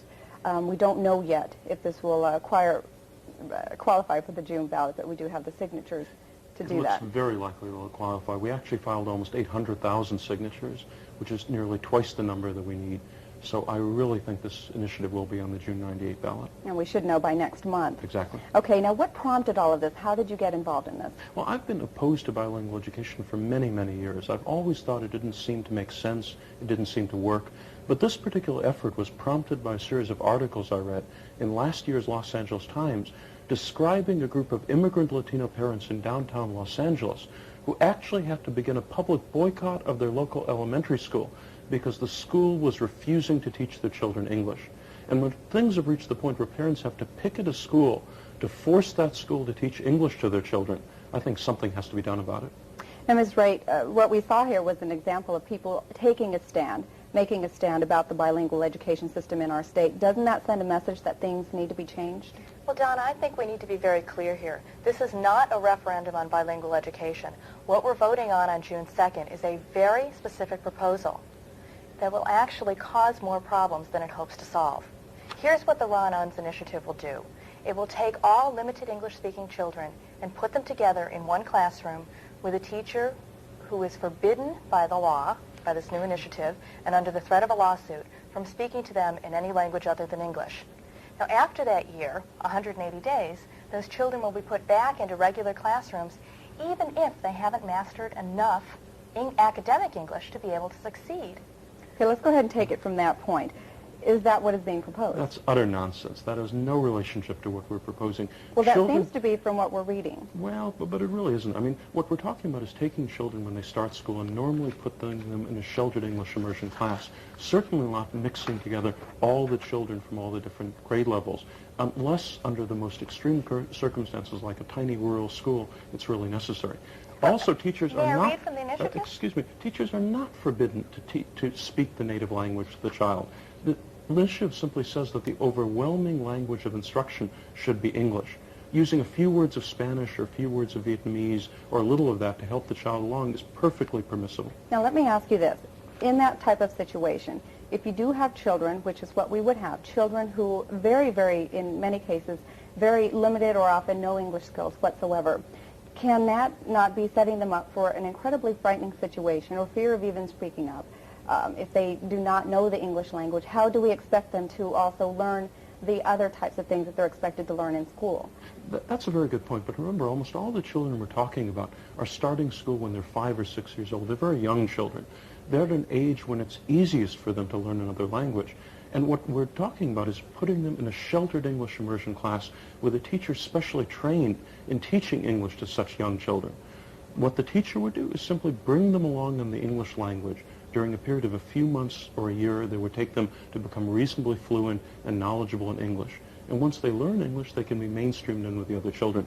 The only way you learn English is to be taught English.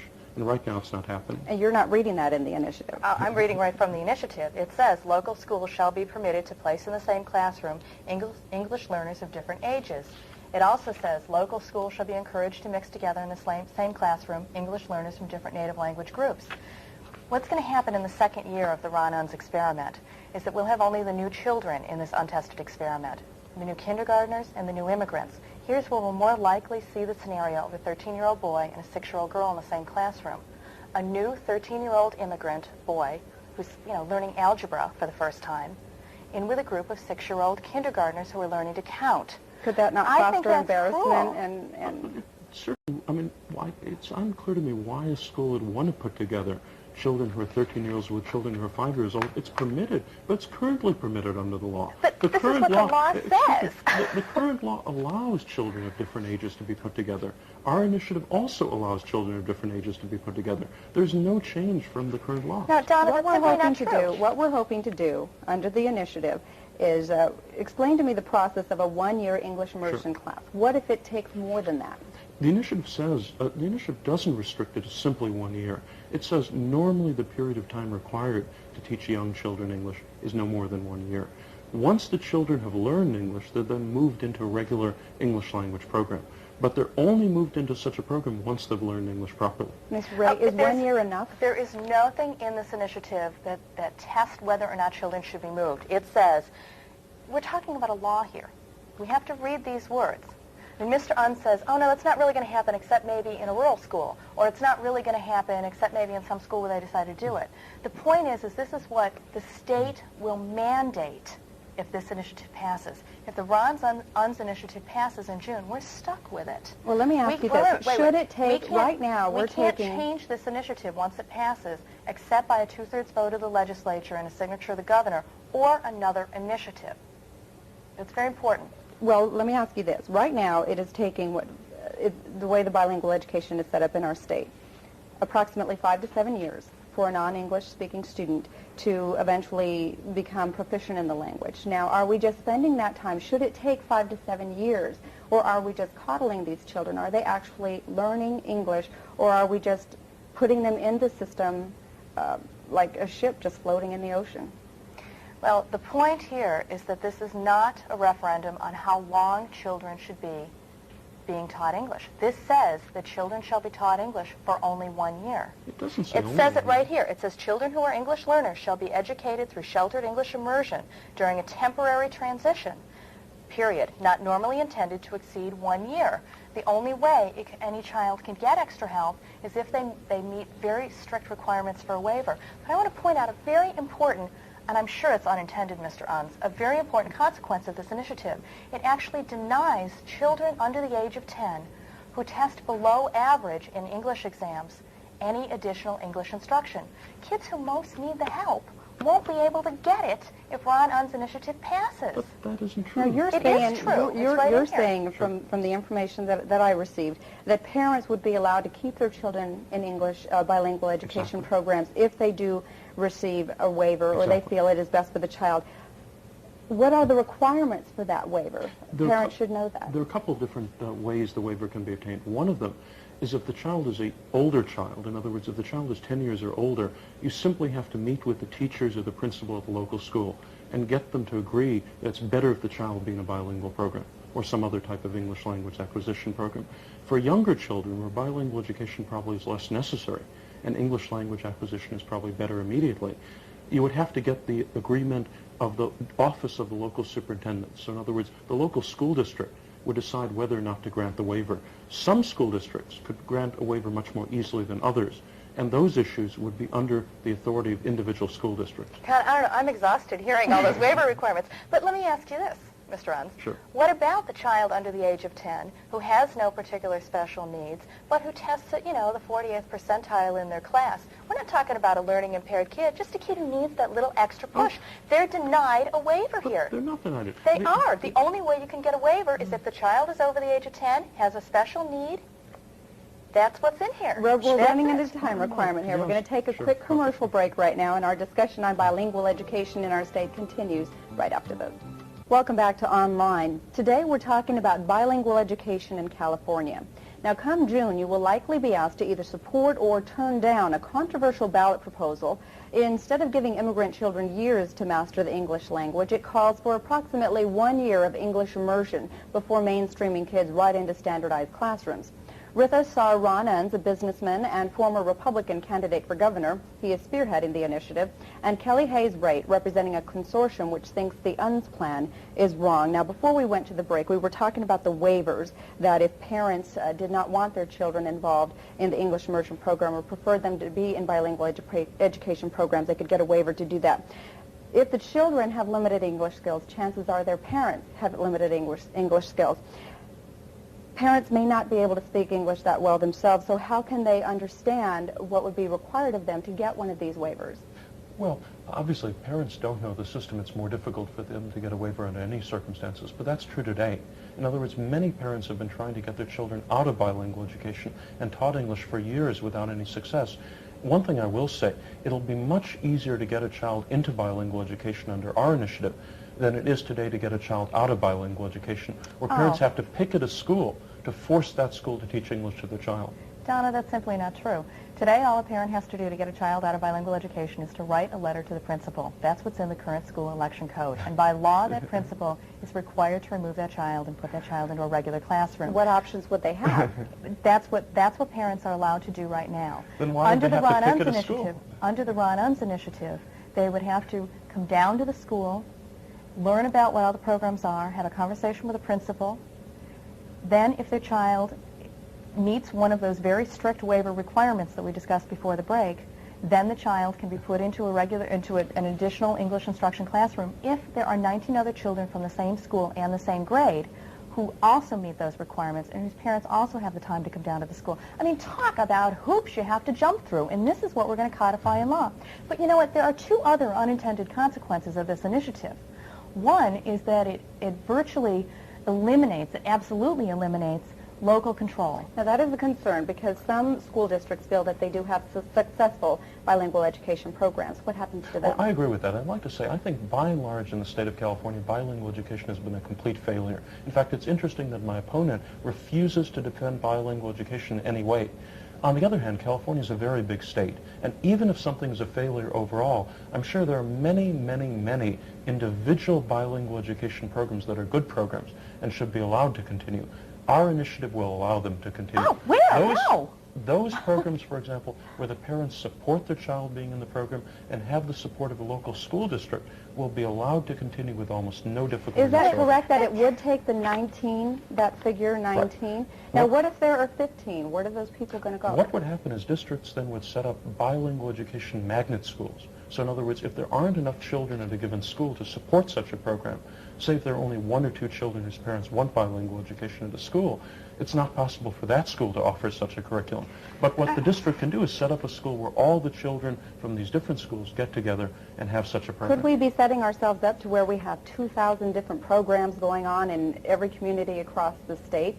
And where do we win with something like that? Probably not. I mean, what we're really talking about is the vast majority of these parents, the overwhelming majority of them, want their children taught English right away.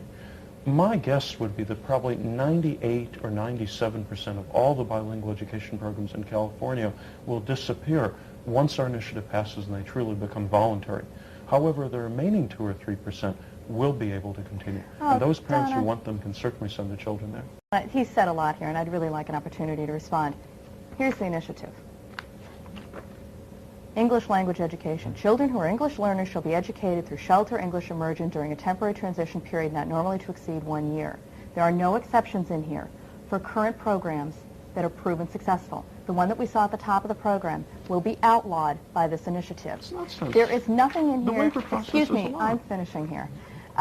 There's nothing in here that says anything about magnet schools. There's a section in here that talks about the very strict parental requirements needed for waivers. There's a section in here that says legal standing and parental enforcement. It says the child's parent or legal guardian shall have legal standing to sue for enforcement of this statute.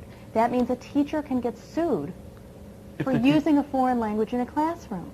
Now, I think it's very important here that we look at the details in this initiative, because the way it will work logistically is if this passes on June 2nd, the state will have 60 days, and only 60 days, to take the current 1.38 million children who are limited English-speaking children and put them in this special, untested, extreme experiment. 60 days. And then following that 1 year, those children will be removed from that class and put in regular classrooms, even if they have not mastered enough academic English.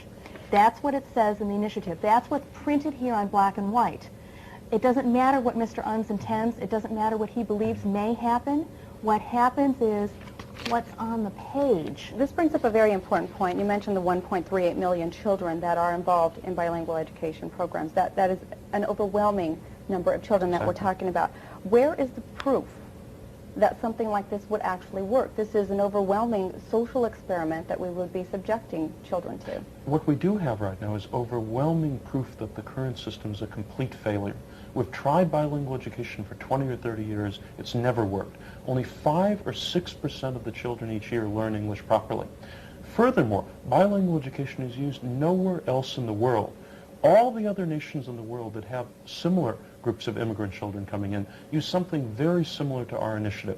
They use intensive short-term immersion programs in the national language of the country, usually for about 1 year. Our initiative endorses a procedure which is used almost everywhere in the world except in the United States. One reason they haven't started using bilingual education is that it's been a total failure here in California and everywhere else in America. Well, Mr. Unz claims that only 5 or 6% of the children actually learn English. What that statistic really means... And we're seeing that statistic printed up in many and that's articles. why I appreciate the opportunity to clarify it and say what it really means, and I would encourage anybody here to check with the Department of Education on it. What that means is that 5 or 6% of the limited English-speaking students get reclassified every year as having learned enough English to be fluent in English. That doesn't mean that 95% of the children have failed. It means they just didn't learn enough English in 1 year to be considered fluent, which just proves the Ron Unz initiative isn't going to work. You know what? I want to know. Only 5% of the children learn English every year. I want to know what empirical evidence we have that shows that his untested initiative is going to work. You just asked a question. We didn't get any answer. I think, What we're going to go ahead and do is move on to issue number 4, because what we wanted to do with this program is go through each one and allow our viewers to make decisions on their own. Point number 4, $50 million for 10 years to fund adult English literacy programs for immigrants and non-immigrants alike who agree to help tutor children with English. Why is that included in there? I think it's very important. The easiest way for a child to learn English properly is if there's someone else, including their parent possibly, who can help tutor them in English. In other words, many of these children in families, when they go to school, don't have any parent who knows English well either. If we provide extra funding for free adult English literacy programs, it'll help their parents learn English, so the whole family can learn English together. Also, there are many native-born Americans, third and fourth generation Americans, who are functionally illiterate in our society. Helping them learn to read and write properly in English is a very good thing. Now we're seeing dollar figures set up all over the place. May I respond to that, Donna? We're talking about other types of programs involved, other schools, other magnet schools, and money here, $50 million here. This initiative, you know, where are the net savings in this type of thing? Where does it end? You see, the problem is right now, the state of California requires up to 7 years to teach a child English.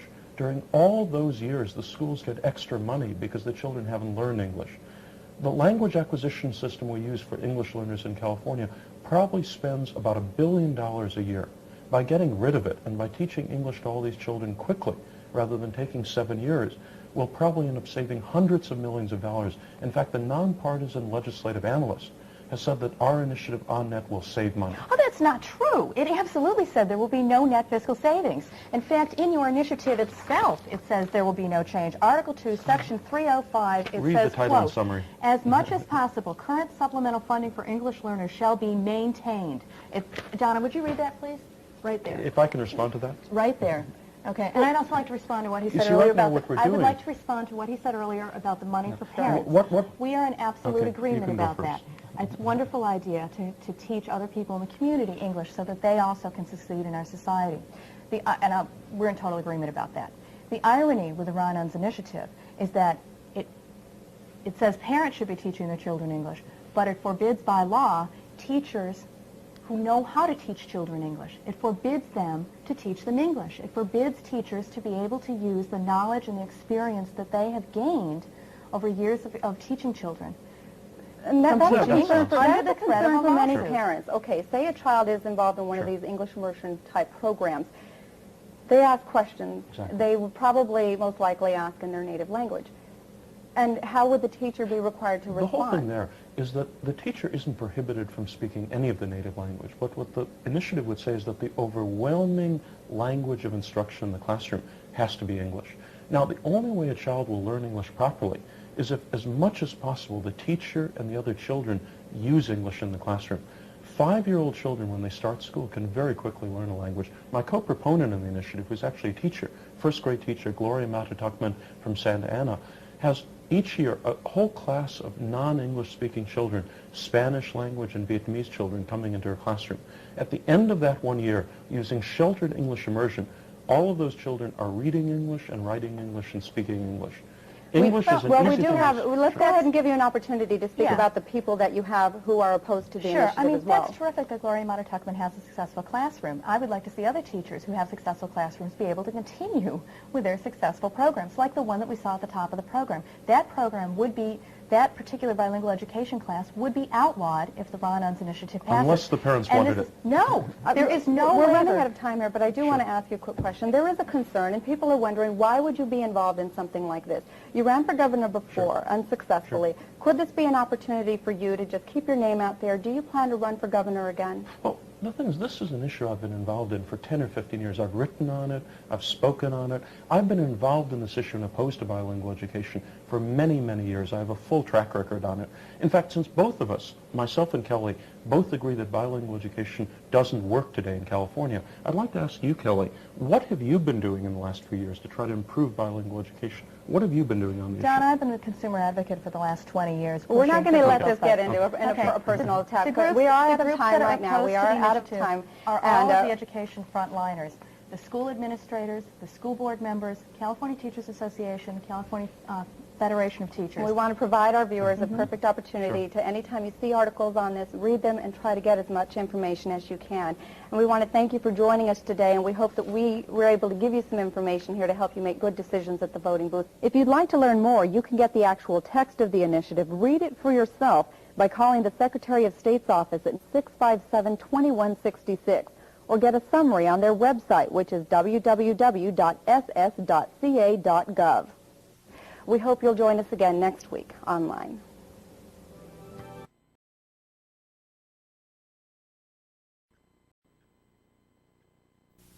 Soy Califa.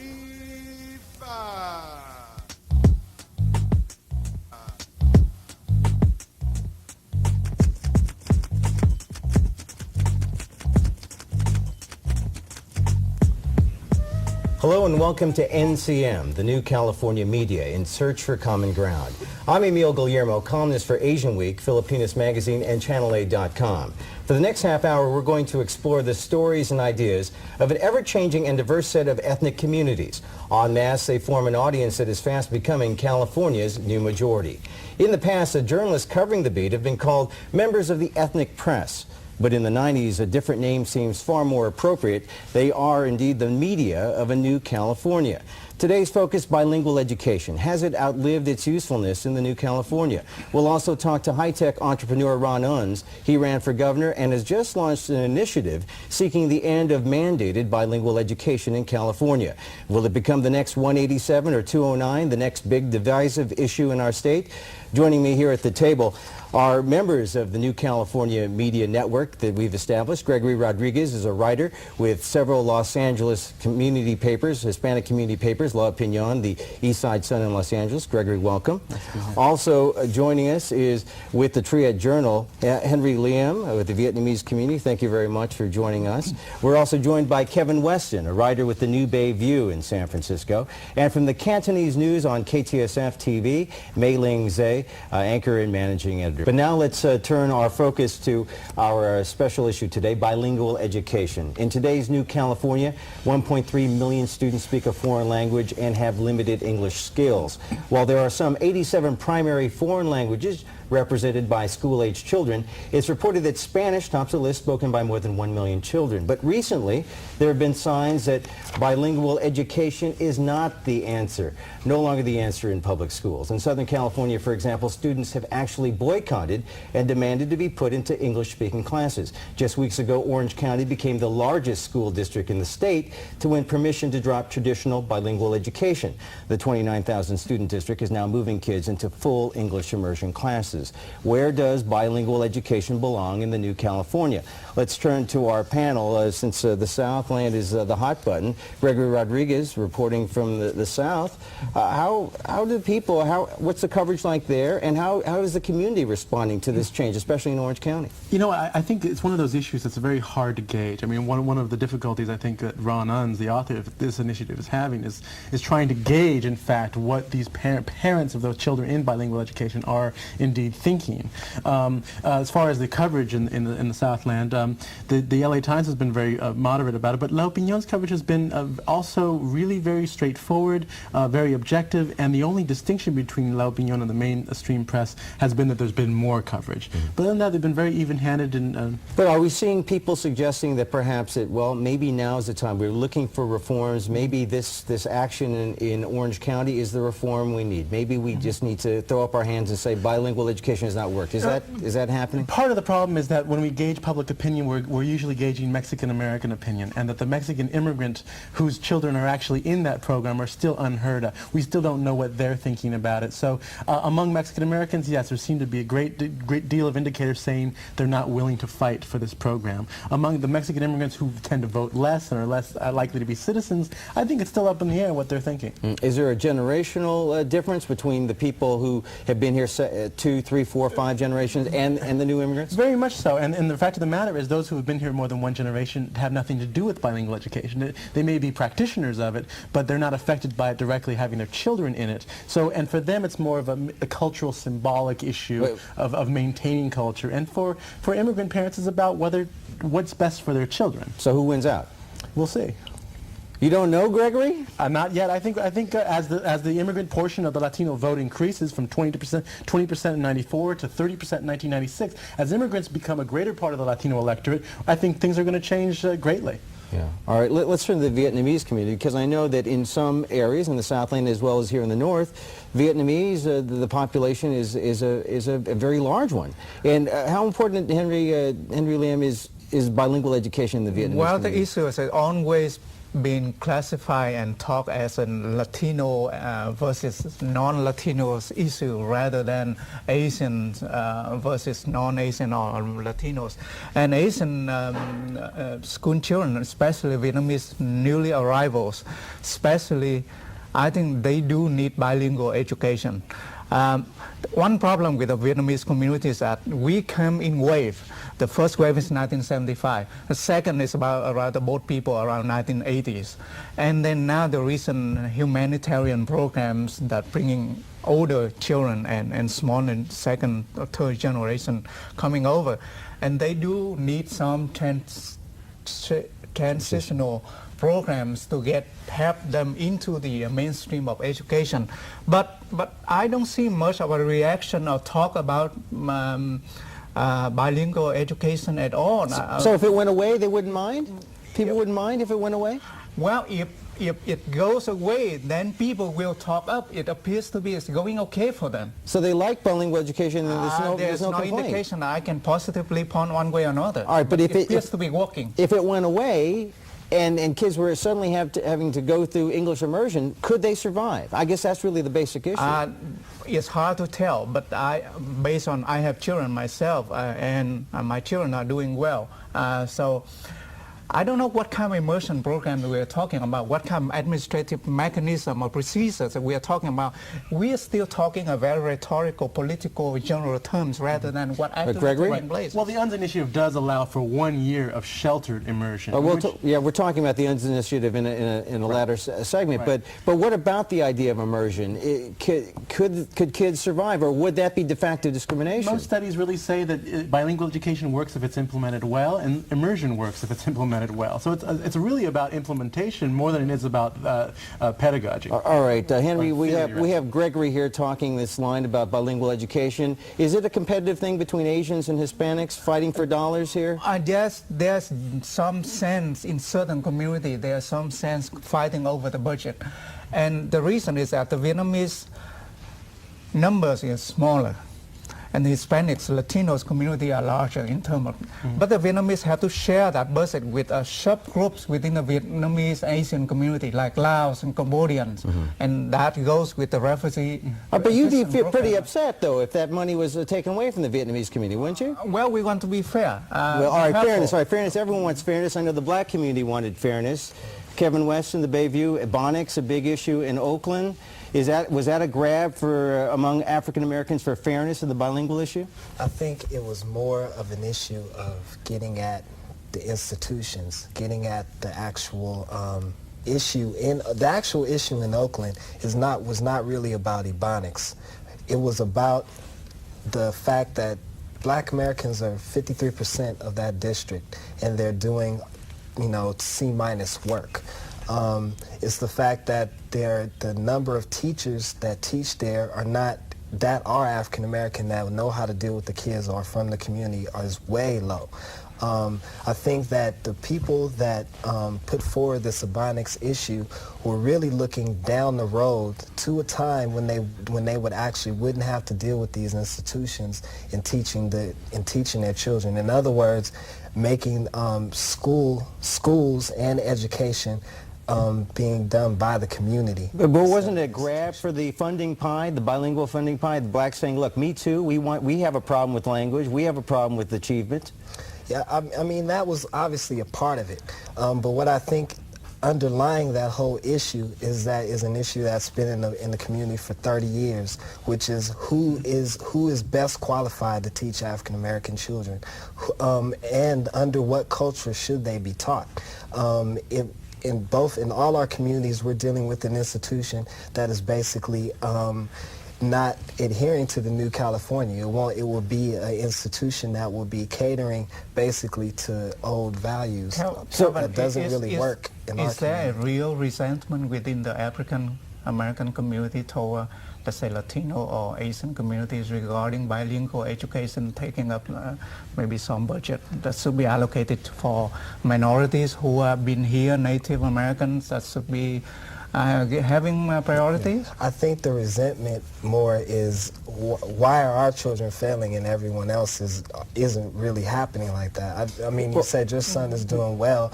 I think that our children come into those institutions dealing with negative stereotypes that the society at large has put on us. So I think it's a little bit more weight that we come in with. All right, let me turn to Mei Ling Zhe, Cantonese News. We've heard about the Vietnamese community, and we know that their issues, even though they're Asian, are different from the Chinese language community. Yeah, I would say there's a lot of difference because there is a transitional period of time that you need to take care of a child when a child first try to assimilate to society. But I would say it's almost among a lot of Chinese parents, it's part of education that you just need to be educated on your own language when you first get the chance to have the head start when you had to speak the language, write the language when you're home. Sure, Chinese. And a lot of Chinese are even willing after school send their children to 4 or 5 hours of Chinese school, you know, taking money out of their own pocket in order to do that. So are you taking advantage of bilingual education just to have an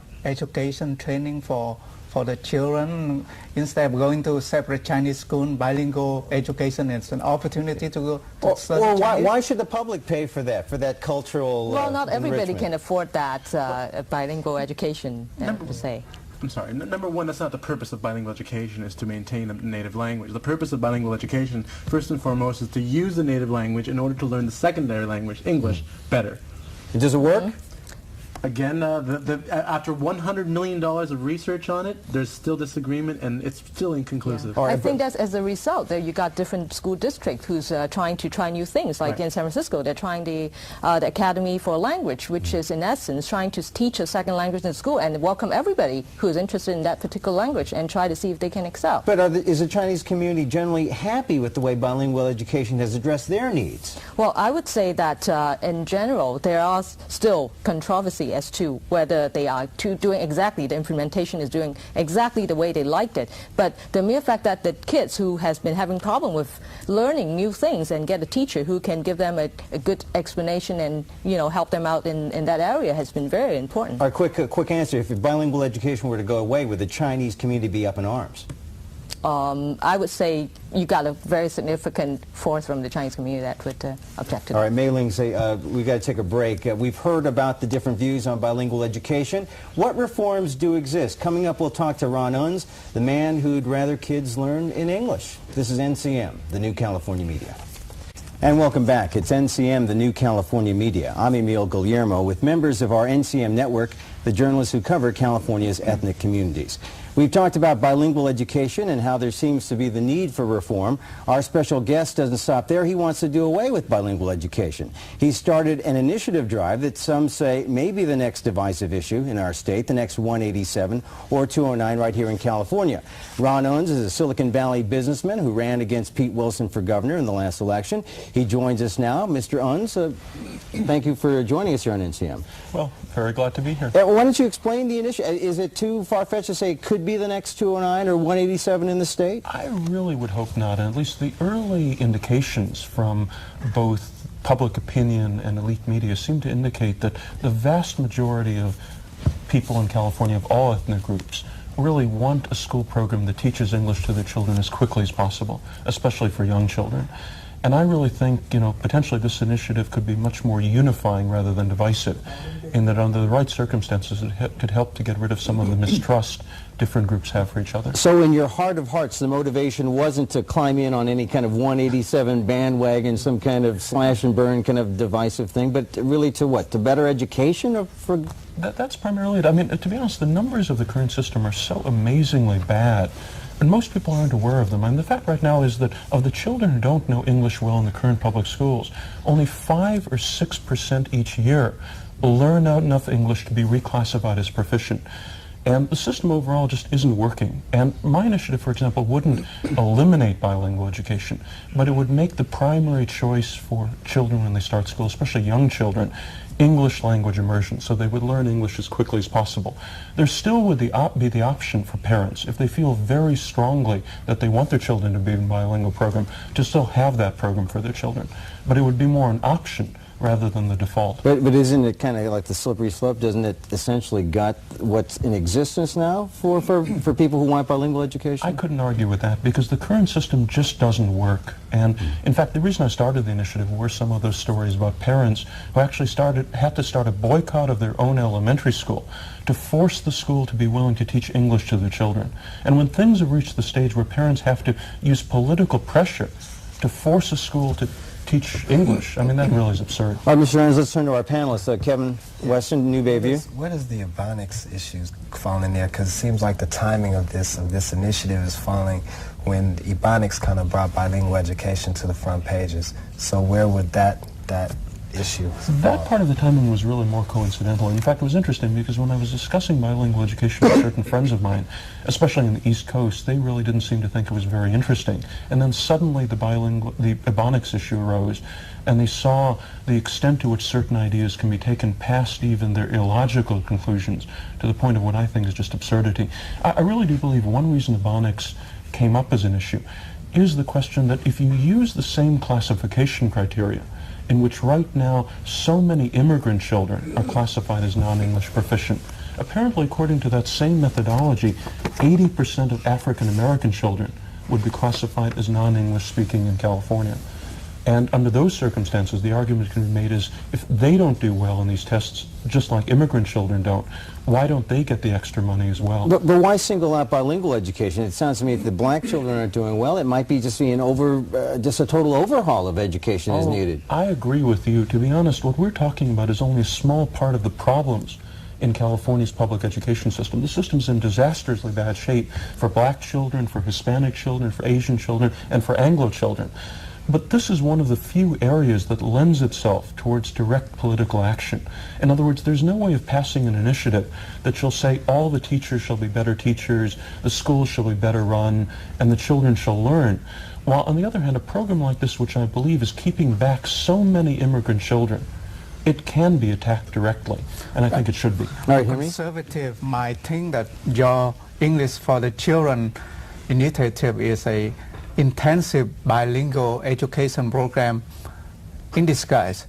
You will spend $50 million for the next 10 years, intensify the program, creating more bureaucracy for the school districts. You make it an option, but also creating an administrative burden for the local communities, especially for the children. And you know, minority parents don't have the connection or the knowledge of how the system functions in order to opt into that intensive bilingual education. So this one could be subjected to attack from the conservative, also from the community at large. How do you respond to two sides of the attack? That's a very reasonable point. In fact, one of the interesting things about this initiative is some of the most fervently anti-immigrant activist groups have really been very critical of the initiative because it would spend more money on providing adult English language education programs for adults who don't know English very well.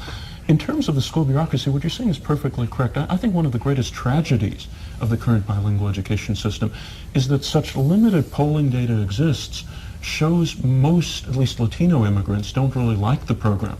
But since they're not politically active, and in many cases they're very busy with their own jobs and their own lives, it's very difficult for them to persuade a school to reorient their children towards an English language program. So, you know, certainly that part of the system would be as much of a problem under my initiative as under the current system. But I think the difference is an English language immersion program where young children are taught English as soon as they start school is much easier for a bureaucracy to implement effectively. Yeah, but can the kids survive? Well, I don't really think so. You see, one distinction we have to make is between very young children and children who are 14 or 15 years old. For older children, it makes, I think, a lot of sense under certain circumstances for them to be taught in their native language in other classes while they're learning English. But for 5 or 6-year-old children, it's so easy at that age to learn English. I think the best thing is if they learn it right away. The intellectual basis for bilingual education is this belief that it takes 5 to 7 years to learn the secondary language to academic proficiency. We all know that one can learn a language orally in about 2 years, but 5 to 7 years academically. Do you have, and obviously there's many questions as to whether that's a valid statement, do you have any indication that any studies that would show otherwise, that it takes actually 2 years, 3 years, 1 year? Well, I mean, part of it is there have been certainly academic studies on both sides of that question. In fact, I think the bulk of the evidence is that young children can learn English very quickly. But, you know, the bottom line is that just common sense tells us, and personal experiences, I mean, so many people I know are immigrants from other countries who came here as young children. They all seem to agree that if you're 5 or 6 or 7, it just takes a few months up to maybe a year to learn English fluency. And you see, at the age of 5 or 6, there's really not much academic knowledge that you really have. In other words, at 5, you mostly draw with crayons, whether you're drawing with crayons in English or in Spanish or in Chinese.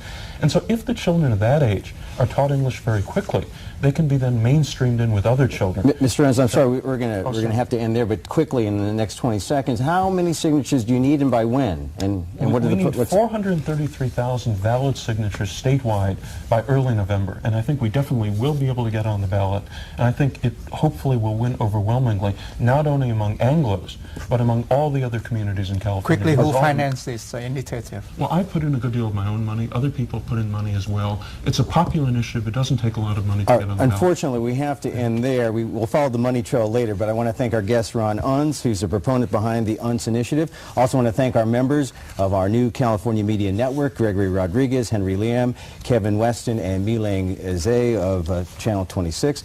And thank you very much. I'm Emil Guillermo. Join us again next time for more information and insight on the New California from the writers and editors who cover it, the New California Media.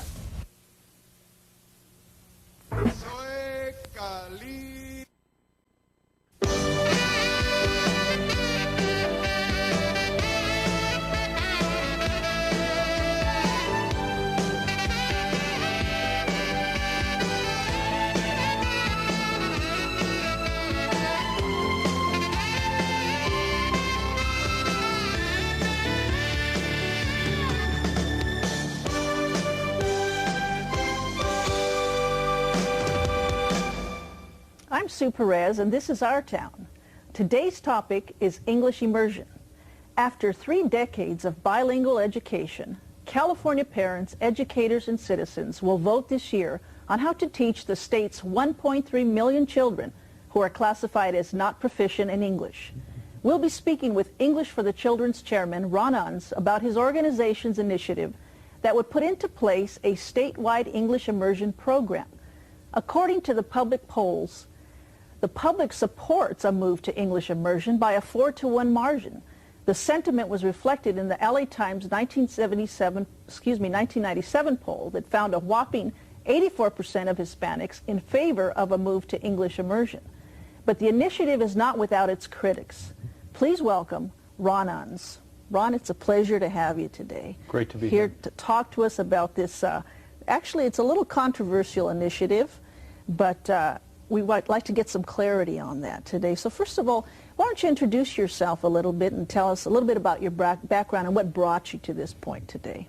Well, I'm a computer software entrepreneur from Silicon Valley, and I have a small software company specializing in financial services products. Though by personal background, I'm actually a theoretical physicist by training, and I just got involved in the software industry. That alone sounds interesting. It's been an unusual path. But I've always also been very strongly interested in public policy issues. And in particular, I've always felt that the traditional American approach of assimilationism, of people coming here from all over different parts of the world and becoming a united American nation, is really the best way to go with our society, which has so much ethnic diversity.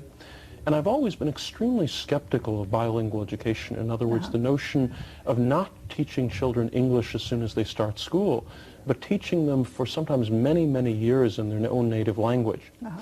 But the incident which started this effort on my part, this campaign to pass a ballot initiative, which would institute that statewide, was a series of articles I read in the 1996 Los Angeles Times, which described how a group of immigrant Latino parents in downtown Los Angeles had to actually begin a public boycott of their local elementary school because the school was refusing to allow their children to learn English. And that's a very strange state of affairs we've come to when parents have to carry picket signs because an American, a Californian public school refuses to teach English to children. That is interesting, and it is scary, too. Exactly, exactly. Ron, I know that there's so many ways we can go. First of all, I'd like you to clarify the difference between bilingual education and your program, the English immersion education that we're talking about here. Sure. Now, bilingual education is actually very different from bilingualism. Bilingual education actually doesn't have much to do with learning more than one language. I think it's good if people do learn more than one language, especially when they're children. Bilingual education is based on the theory that the best way of teaching English to young children who come from a non-English background is actually just to teach them their native language and not to teach them English. And that really doesn't make much sense. What we propose is that when young children start school, if they don't already know English, they should be taught English as quickly as possible in a sheltered English immersion environment. So in other words, they should be put in a separate class where they would be intensively taught English. And once they've learned English, they could be mainstreamed in with the other children.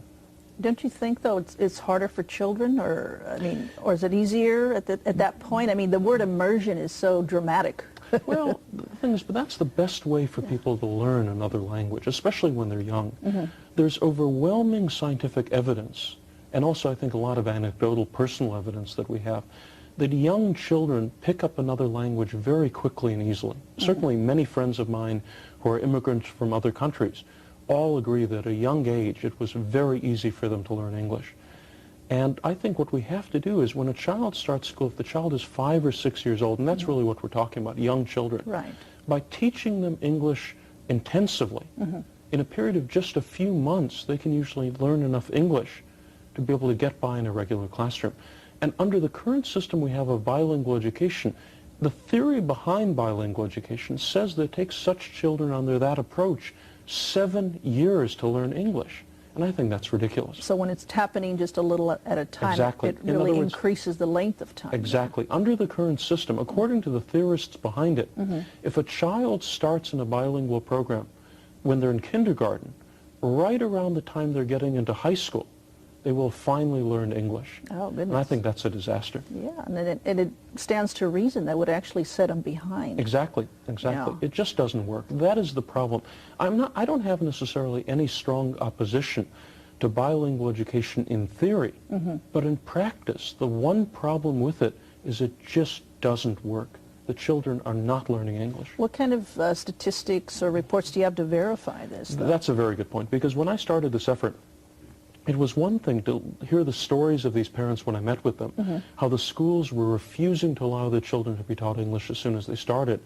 But the incident which really prompted me to go ahead with the initiative was when I checked the statistics statewide on how these programs are working, and they're an utter disaster.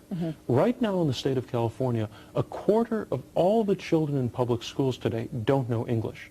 A quarter of all the children in the state don't know English. And of the ones who don't know English, under the current system we have, only 5 or 6% learn English each year. In other words, each year 95% of the children fail to learn English. And that shows why we have to change the system to something that actually works. That's a sobering thought. I mean, that fact alone. A 95% annual failure rate. Failure rate of 95%. What else is that? There are very few things you can point to. And again, these statistics are the official government statistics from the Office of Bilingual Instruction. So these are the statistics gathered by the supporters of the current system. And they have no way of justifying why they should continue a system which is such a complete failure. Ron, give us an idea of the type of support, sponsorship, maybe co-chairs that you have, helping you out with this initiative. One thing that is very heartening, now I'm a conservative Republican. I'm somebody who came from a liberal democratic family background, but I became a Republican because of Ronald Reagan and the things he stood for. But the issue we're talking about today, teaching English to young children when they start school, is not a liberal versus conservative issue.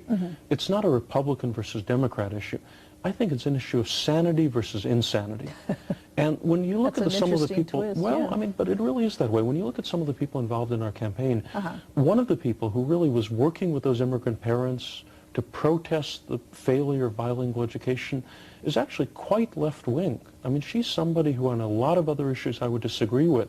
She's a local immigrant rights activist who's been very much on the liberal or left-wing side of the political spectrum. But when she saw these parents having their children's education destroyed by the system, she felt something had to be done about it.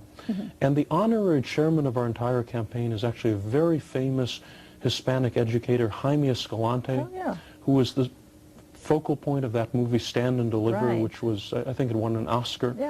Because, you know, he felt, when I met with him and I spoke with him, he was telling me how the reason his students in East LA did so well in calculus was that he had managed to kill off bilingual education in that school.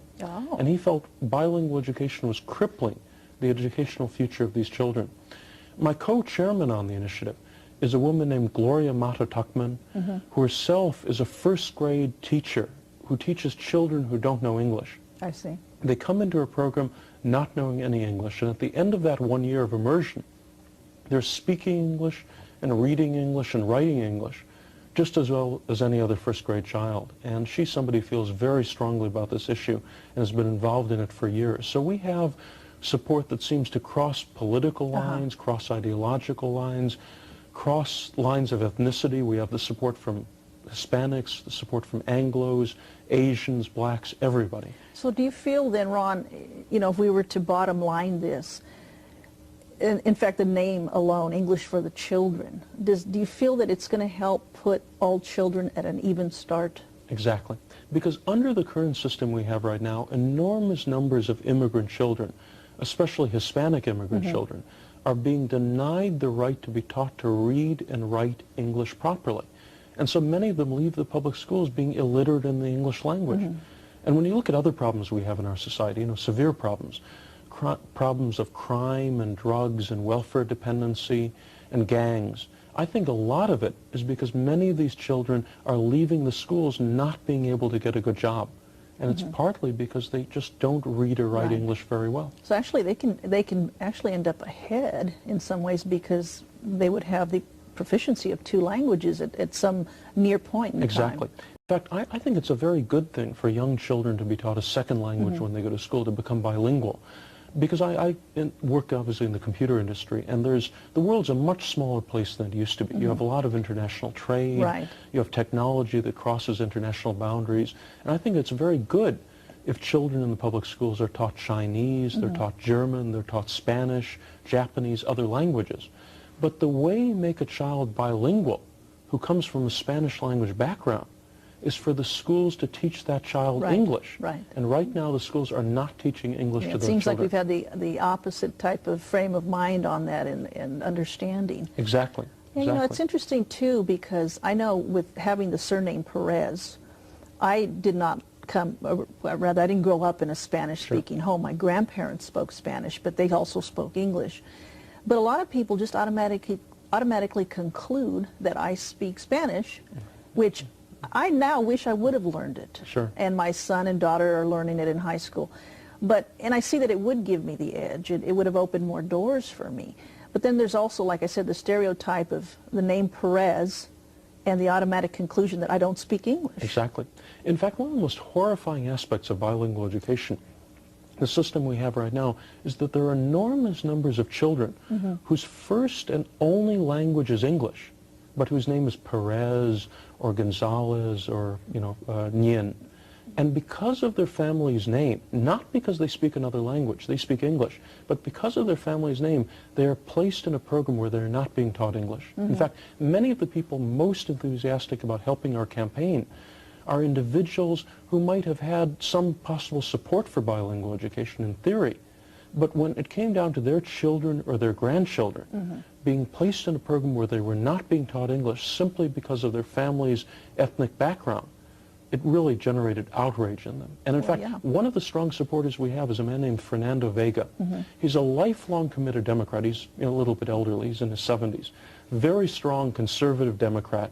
In fact, he actually was a strong supporter of Bill Clinton in 1992 because he really wanted to put the Democrats back in the White House after all these years. And he, when he was on the local school board in Redwood City, was the one who created the bilingual education program there because he thought it would benefit children. But then as the years went by, he saw it didn't work. And then for him, the final straw was when the school district took his own grandchildren, who don't speak a word of Spanish, and they put them in an all Spanish language program and refused to let them out simply because their last name was Vega. And once that happened, he became absolutely committed to ending this failed system of bilingual education, has been very supportive of what we're doing. And he's our regional chairman in the San Francisco Peninsula area. Yeah. So sometimes the purposes vary, or the motive may vary, but the results can be the same, and for the good of all. Exactly. That all can benefit. And one point I'd like to make is I think the people originally tried to put in place bilingual education were very well intentioned. They felt this program would benefit the education of children who had trouble with English, and that it would improve how they were learning English and learning other subjects at the same time. But the problem is it just hasn't worked.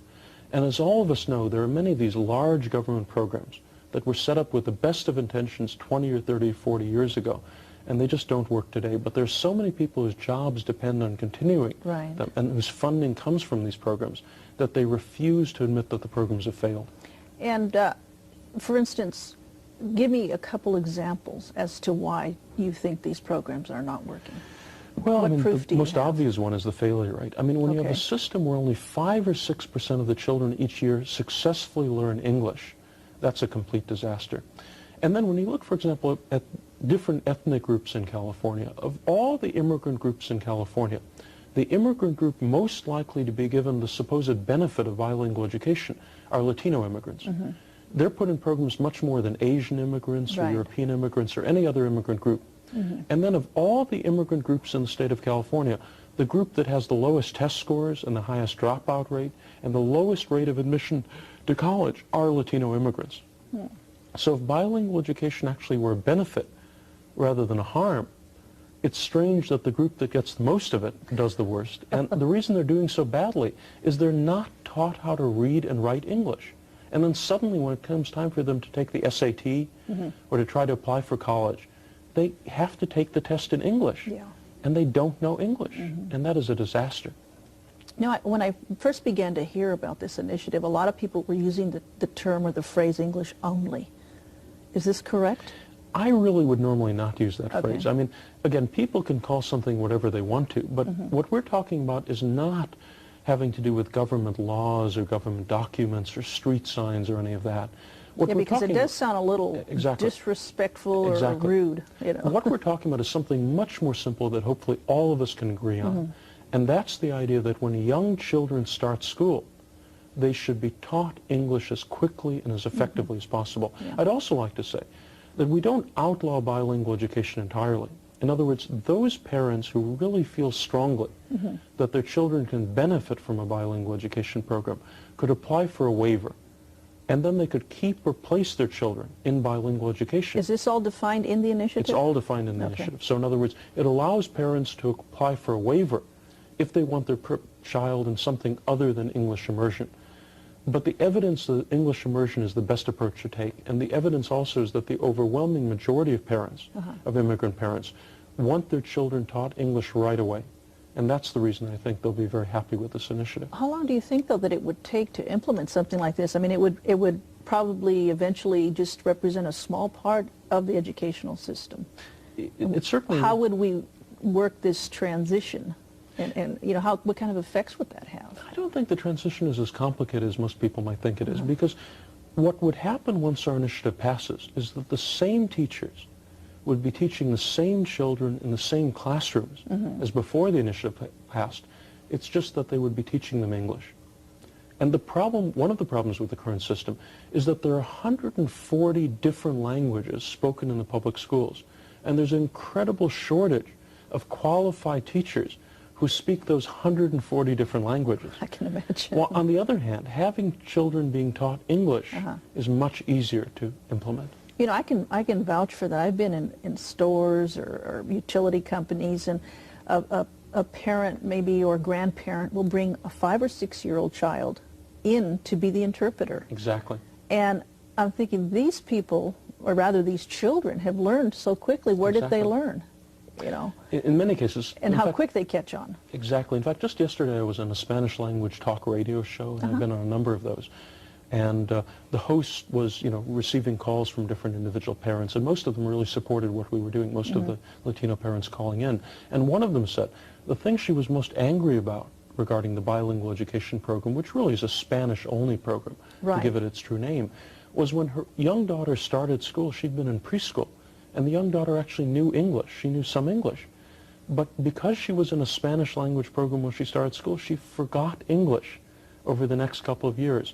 So she regressed in her knowledge of English because the schools were emphasizing teaching Spanish only rather than teaching these children English. How real is the fear, though, on the opposite end, that kids will forget Spanish or whatever other language they, you know, learned at home? That's a little bit of a concern, but, you know, most of these children are coming from families where their whole family speaks Spanish. And most of the people in their neighborhood speak Spanish, and the parents at home may still watch Spanish TV. Under those circumstances, I don't think the children are going to forget Spanish, but I think they will learn English. And that way they'll know 2 languages rather than 1. What about the argument or the concern that the language has a lot to do with keeping you tied into your culture, your roots and traditions or what have you? Well, what would you say to that? I think family traditions and family culture and family language are very important, but they are the responsibility of the family. And it's up to each individual family to decide how much or how little of their traditions and culture should be maintained. And that, I think, is very different than the role of the public schools, which have to provide children with the tools they need to become successful, assimilated, productive members of our society. And the most important tool is being able to read English and write English and speak English, because without that, you can't move forward in any other direction. I see. Ron, I have a question also. What about the people that say that this sounds like an anti-immigrant type of measure or initiative? That was one of my biggest concerns from the beginning. Now, when I started this initiative campaign, normally with an initiative, the 2 things you're most worried about are being able to get it on the ballot, and once it gets on the ballot, having it win. And from the beginning, I was willing to put in some of my own money to help start the campaign, and I talked with other people, and they were willing to help. And it seemed like a very popular type of issue, so it would be pretty easy to get on the ballot. In fact, we got almost twice the signatures we needed to qualify. Well, what about the funding, though? Are people excited about that, too? Oh, yes, certainly, Okay. certainly. And then besides that, you know, once it got on the ballot, I really thought it would certainly be able to win. But the problem I really had from the beginning, and my largest concern, was whether this initiative would be perceived as a unifying or a divisive issue. Whether it would be construed as being anti-immigrant or anti-Hispanic or Democrat versus Republican. I was very concerned about that. And, you know, my personal background, I personally come from a very pro-immigrant type of background. My grandparents came to the United States as poor European immigrants. My mother didn't actually grow up speaking any English at home. She learned English when she went to school. And I think we did everything we could during the campaign to make sure it was seen as something that would benefit everybody in the state, the English-speaking population and the immigrant population. And I think that's pretty much the way most people see it. So this initiative in no way is anti-immigrant or anti-Latino. And I personally think there's nothing that will benefit California's immigrant population more than to ensure that their children are taught to read and write and speak English when they go to school. And I think that's one reason why California's immigrant population and Latino population seems to support this initiative so strongly, because they agree with me on that point. You think that the success you're having so far has anything to do with the stand you took, what was it, 3 years ago on Prop 187? I mean, you were one of what, just a handful of Republican candidates that took that stand? Yeah, I think that certainly You think that lends support, your track record? I think it lends credibility. Yeah. For example, when I say I'm pro-immigrant, and I think children should be taught English in school because it's important to our society, and it's also important to themselves and their families, I think it has a lot more credibility than it otherwise would. And again, so far we seem to have overwhelming support across all the different lines in California. Yeah. Despite the opposition, of a lot of senior political leaders, actually sometimes of both parties, who are a little bit cautious about an issue that they see as being controversial. How is your support from legislators, both conservative and liberal? Well, I mean, privately, I've actually met with some of the most senior Latino Democrats up in Sacramento. I've had some private meetings with them, and they've read through our initiative and say this is a very reasonable initiative. It has a lot of very good points in it. But publicly, I think they're just too cautious to come out and say the same thing. On the other hand, the same thing really applies to Republicans as well. Many Republicans have privately said they agree 100% with what we're doing. But publicly, they say we just don't want to come out on it because we think it's too controversial. And I think politicians of both parties sometimes emphasize caution at the expense of support for what they really believe in. And I think that's unfortunate. Yeah, and that's kind of par for the course as exactly, and a lot of other issues as well. I think that it's going to be interesting to see, though, how things come out at the polls on June 2nd. Ron, before we run out of time, I want to give the information to our viewers today so that they can get a hold of you. But you can reach Ron Unz at the English for the Children, and the number that you need to call would be 888-778-6439.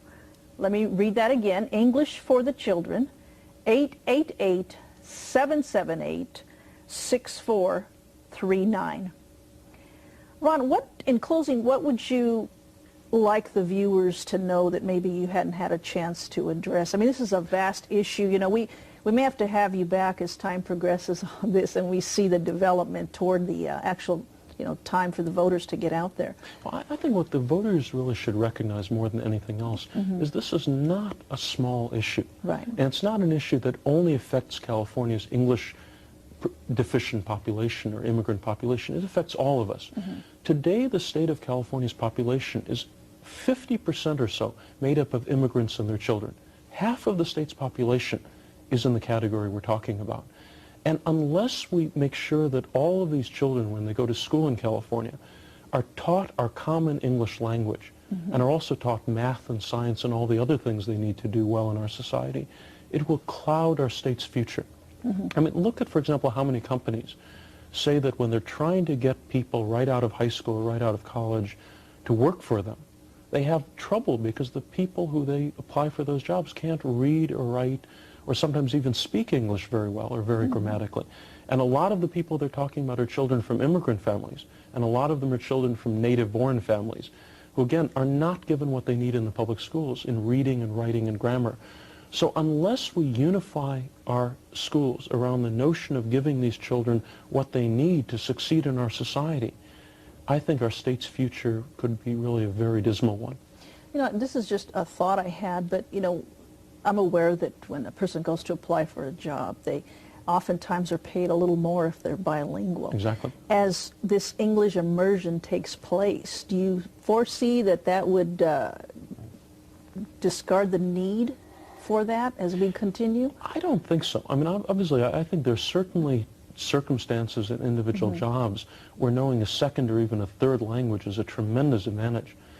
But the problem is if a child applies for any of those jobs and they can't speak English, they really almost certainly can't get any job at all. I mean, all these other languages are very important in our society, German and Chinese and Spanish and Japanese. But the one essential language in our society and really all around the United States and around the world is the English language. And the truth is, English is not and never has been the official national language of the United States. It's been our common language, but it's never been the official national language. Yeah, I'm aware of the wording difference there. But over the last 20 or 30 years especially, English has become the unofficial international language everywhere around the world. In Europe, children are studying English. In China and Asia, they're studying English. In Latin America and in Mexico, schools teach English. And one of the most horrifying events that came forward was when a parent whose children were born in the United States, who lived up in Northern California, came forward and told a reporter that his two daughters are 11 and 12 years old. They were born here. They've been through the public schools from the time they started, and they know less English than children who've just arrived from Mexico. Because the schools in Mexico, the better schools there, know that children have to be taught English if they're going to get a good job. Yeah, I've had that first-hand experience. I went to Russia a few years ago, And they said, if you need an interpreter, find a child. Exactly, exactly. Find a child or find a teenager. And so what's tragic is while the rest of the world is moving towards English, teaching English in the schools, to some extent, California schools over the last 20 or 30 years have been moving away from it. And that's why our initiative, if it passes, will shift the state away from so-called bilingual education, Spanish-only instruction, much more towards teaching English as much as possible to children as young as possible. Before we give the information again on the camera there, Ron, give me a minute on the situation that had gone on here in Orange County with the Westminster School. Oh, exactly.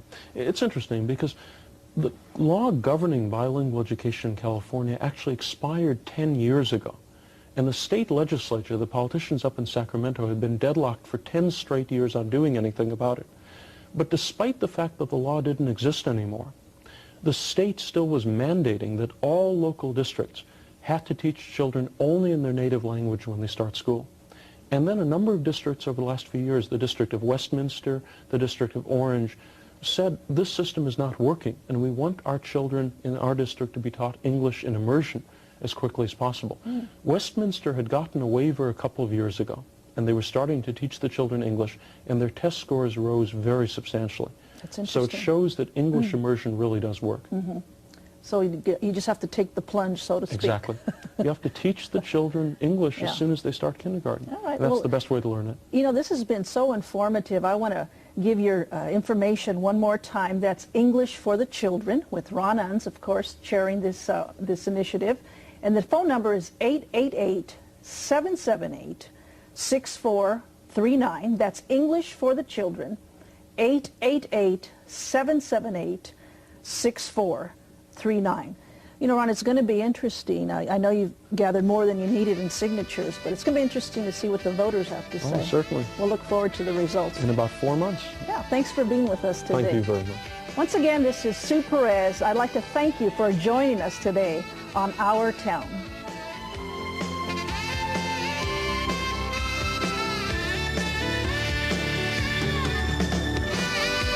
Our Town has been sponsored by the Trinity Broadcasting Network and is made possible by your love gifts and telethon pledges. We welcome your correspondence.